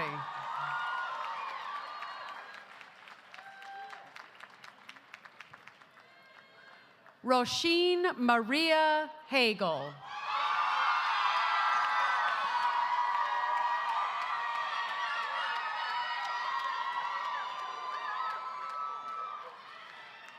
Gabby Hall, cum laude.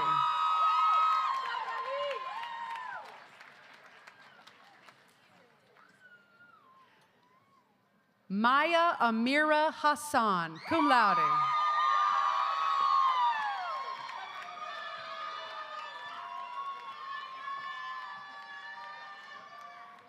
Rosibel Hernandez Perez.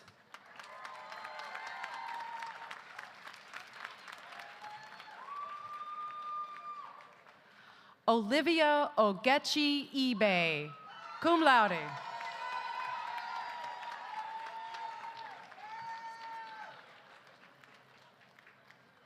Kajira James.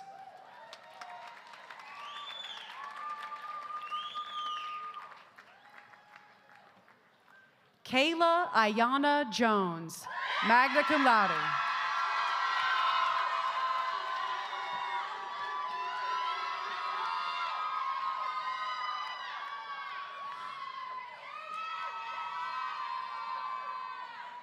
Colleen Marie King.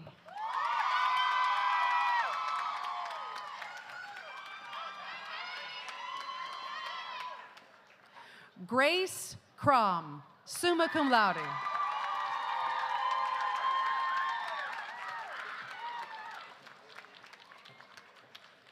Arabella Annalise Lewis, magna cum laude.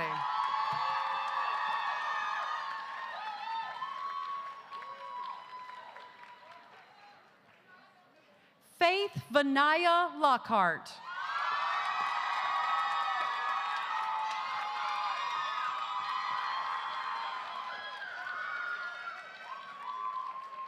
Ashley Raquel Mabry.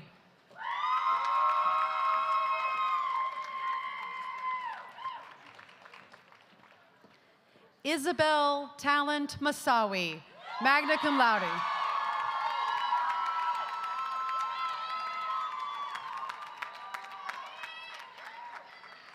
Kayla Ashley Melton.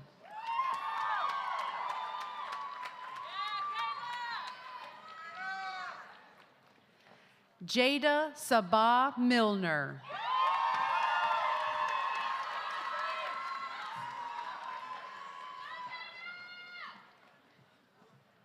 Esther Okamoto, cum laude.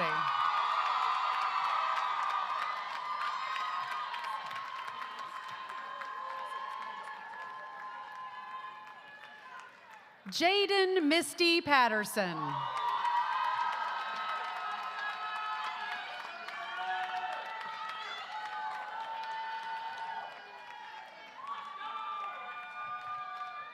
Agina Rai.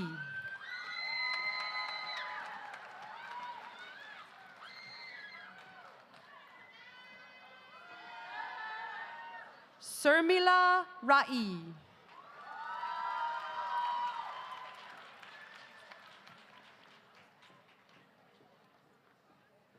Dazeen Fatima Rizvi, cum laude.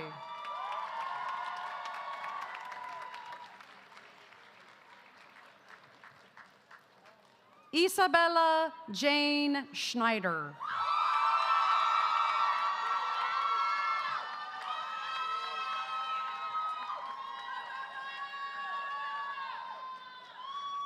Akila Shaw.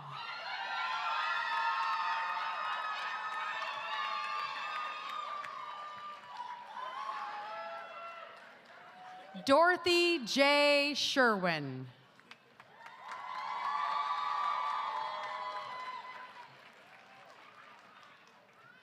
Amani Pearl Singleton, cum laude.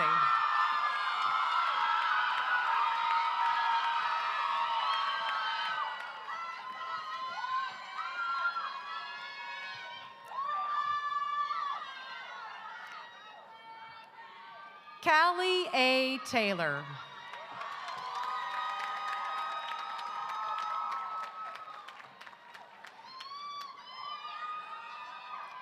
Jade J. Thigpen.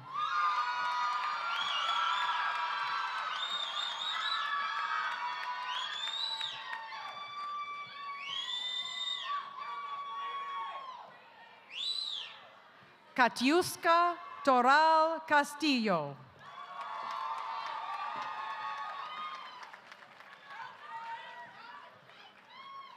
Sydney McKenna Ward.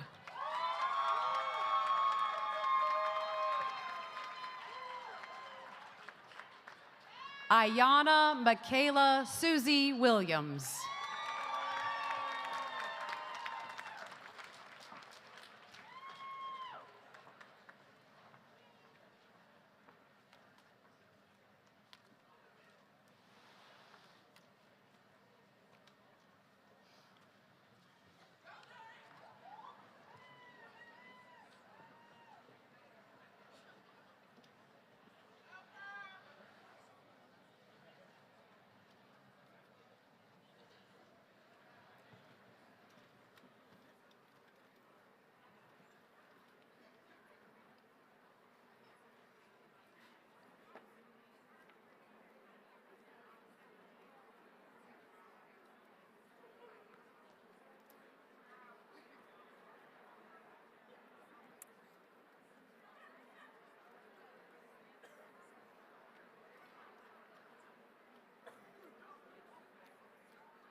Congratulations, graduates.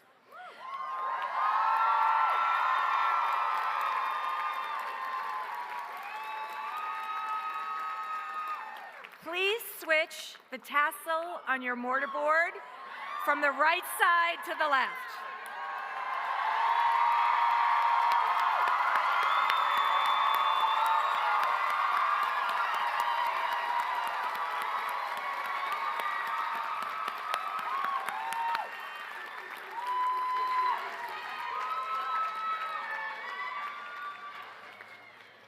We now turn to the conferring of master's degrees, after which students will come forward for the diplomas. Will the candidates for Master of Arts and the Master of Science please stand?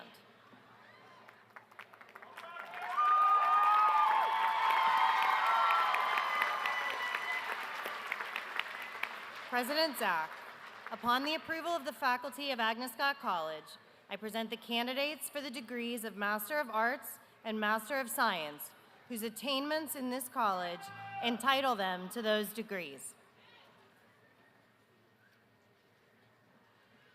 On the recommendation of the faculty and by the authority invested in me by the Board of Trustees of Agnes Scott College, I hereby confer upon those candidates whose names will be read here the degree of Master of Arts or Master of Science, with all rights, honors, and privileges pertaining thereto.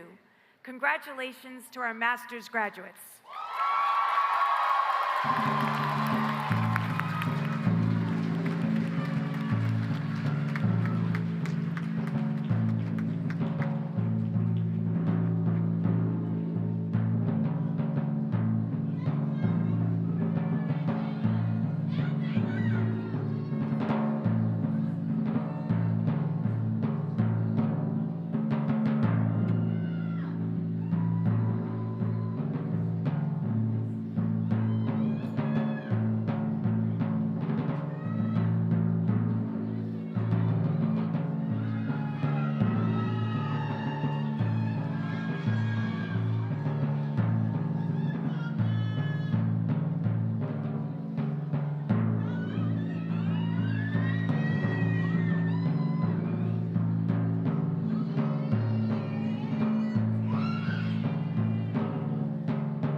Alexis Brown.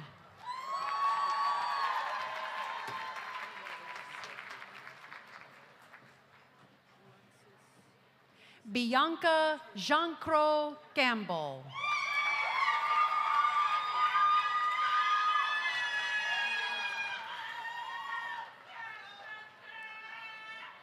Haley Nicole Dunnigan.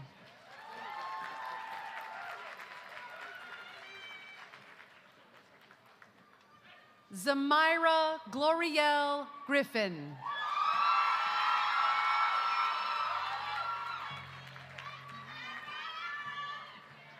Bethany Gabrielle Geider.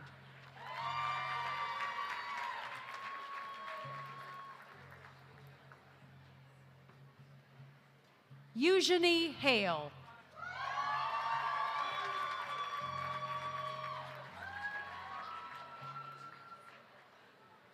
Laura Dale Hilson.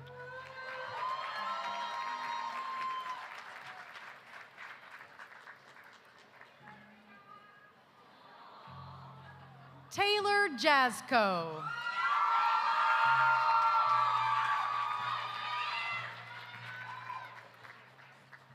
Saray Kim.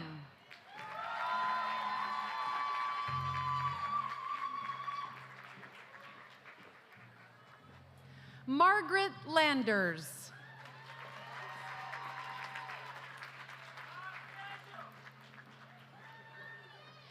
Patrick Mallory.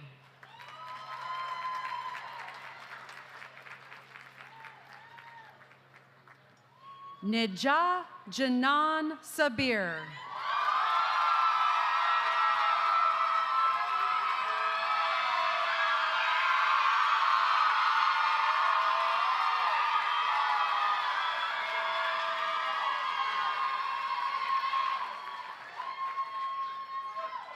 Abigail Elizabeth Shannon.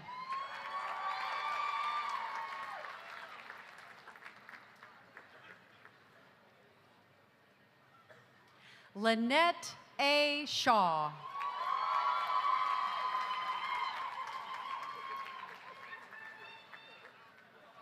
Courtney Elena Shaw.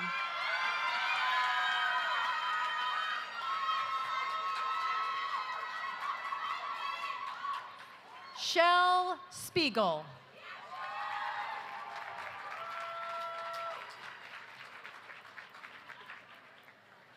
Tyra Wilson.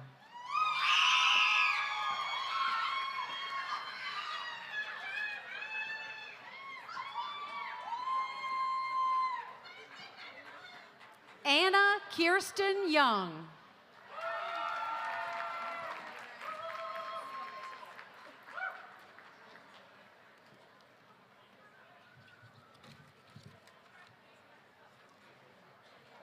Kaya Carolyn Banks.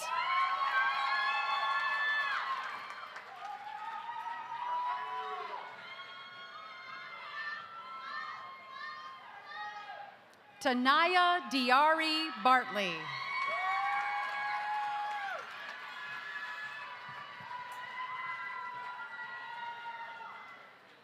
Reagan Charity Bruce.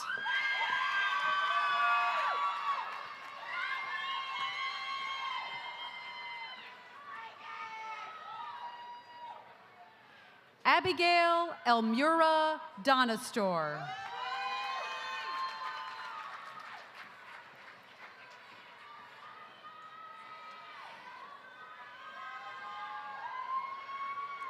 Jameson Darden.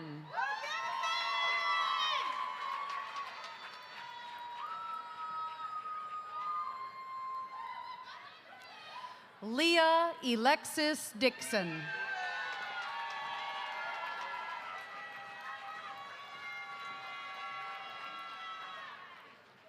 Naya Dorsey.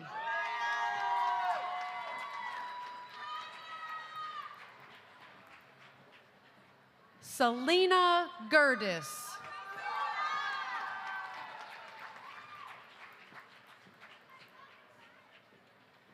Tatiana Gonzalez.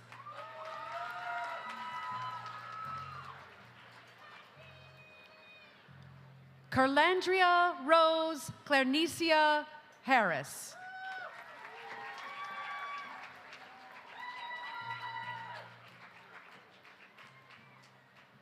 Talea Diamond Harrison.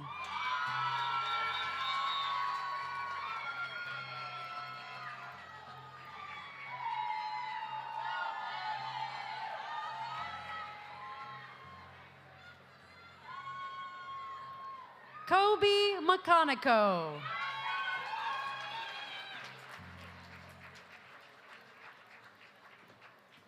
Sydney I. Simpson.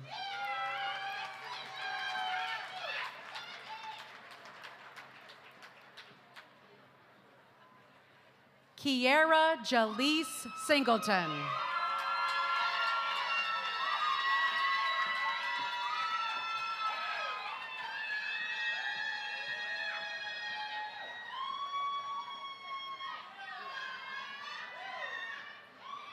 And Kayla Alexis Skinner.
Trustee Dr. Tawana Ware joins Dean Rachel Bowser, Vice President for Student Affairs and Dean of Students Shakora Martin, Associate Vice President and Dean of the College Douglas Fons, Associate Vice President and Dean for Graduate Studies Kelly Ball, and me in congratulating all of our 2024 graduates.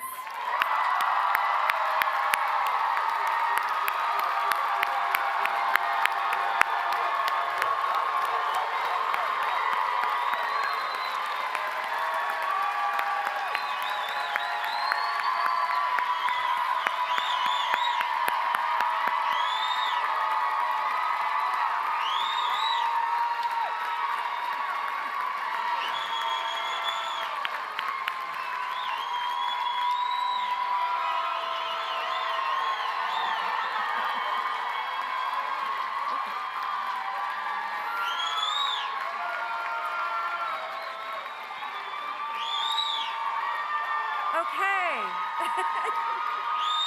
We're almost there. I want to thank you to our platform party and to Professor Tracy Laird for announcing names of each of our graduates today.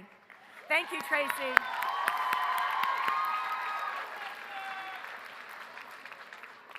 Once again, we extend our warmest congratulations and salute all of our new graduates. You should be very proud of your accomplishments. We are so proud of you. It now gives me great pleasure to introduce Ellen Gaffney from the class of 1987, immediate past president of Agnes Scott's Alumni Association, who brings greetings to our new alums. Ellen?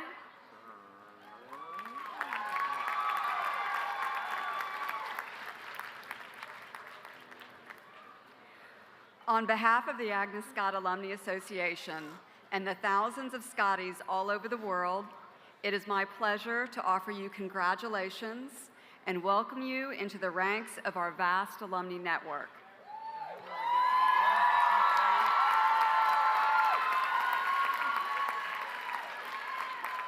It is such an honor to be here to celebrate this milestone with you.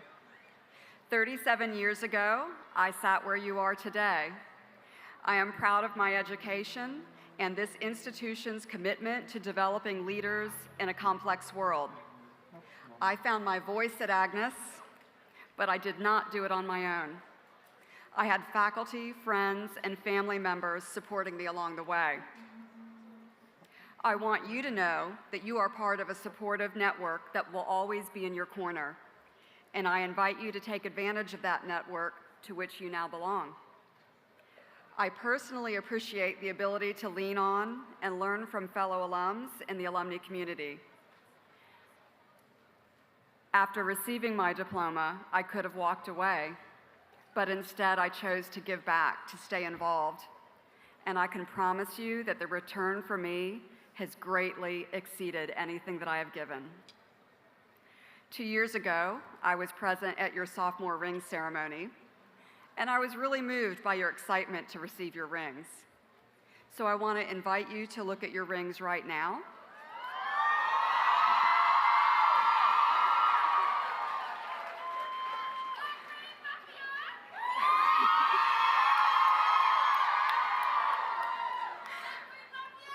Absolutely, should have put a ring on it. As undergraduates, the ASC letters on your ring are worn so that they are turned toward you as you continue your journey of learning and leadership development. At your graduation, you are invited to turn your ring around so that the letters face out for all the world to see, and you begin your journey as Agnes Scott alumni. So will the class of 2024 please turn your rings around?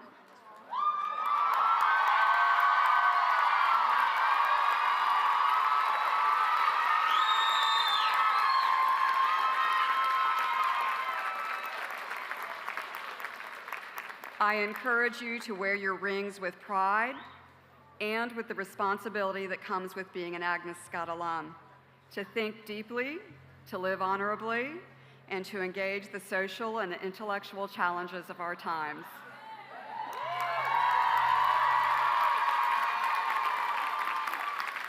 Congratulations.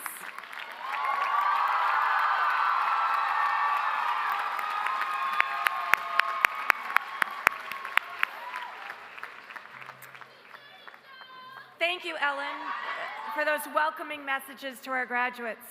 And I'm so excited about the tradition of our ring and the ring ceremony and the tradition we follow today by turning the letters outward so everyone can see that you are Agnes Scott graduates. Now, following the recessional, families and friends of our graduates are invited to celebrate together at a reception with members of the college community in Evans Hall and the Alumni Gardens. The 135th commencement exercises of Agnes Scott College are hereby concluded.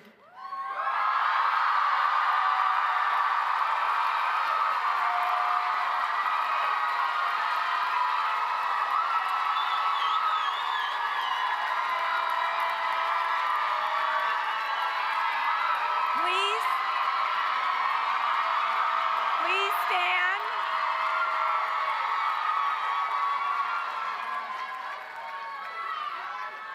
Please stand as able for the recessional and remain standing in your place until the recessional concludes.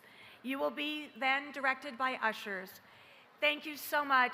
Thank you for sharing in this special day. And again, congratulations to our graduates.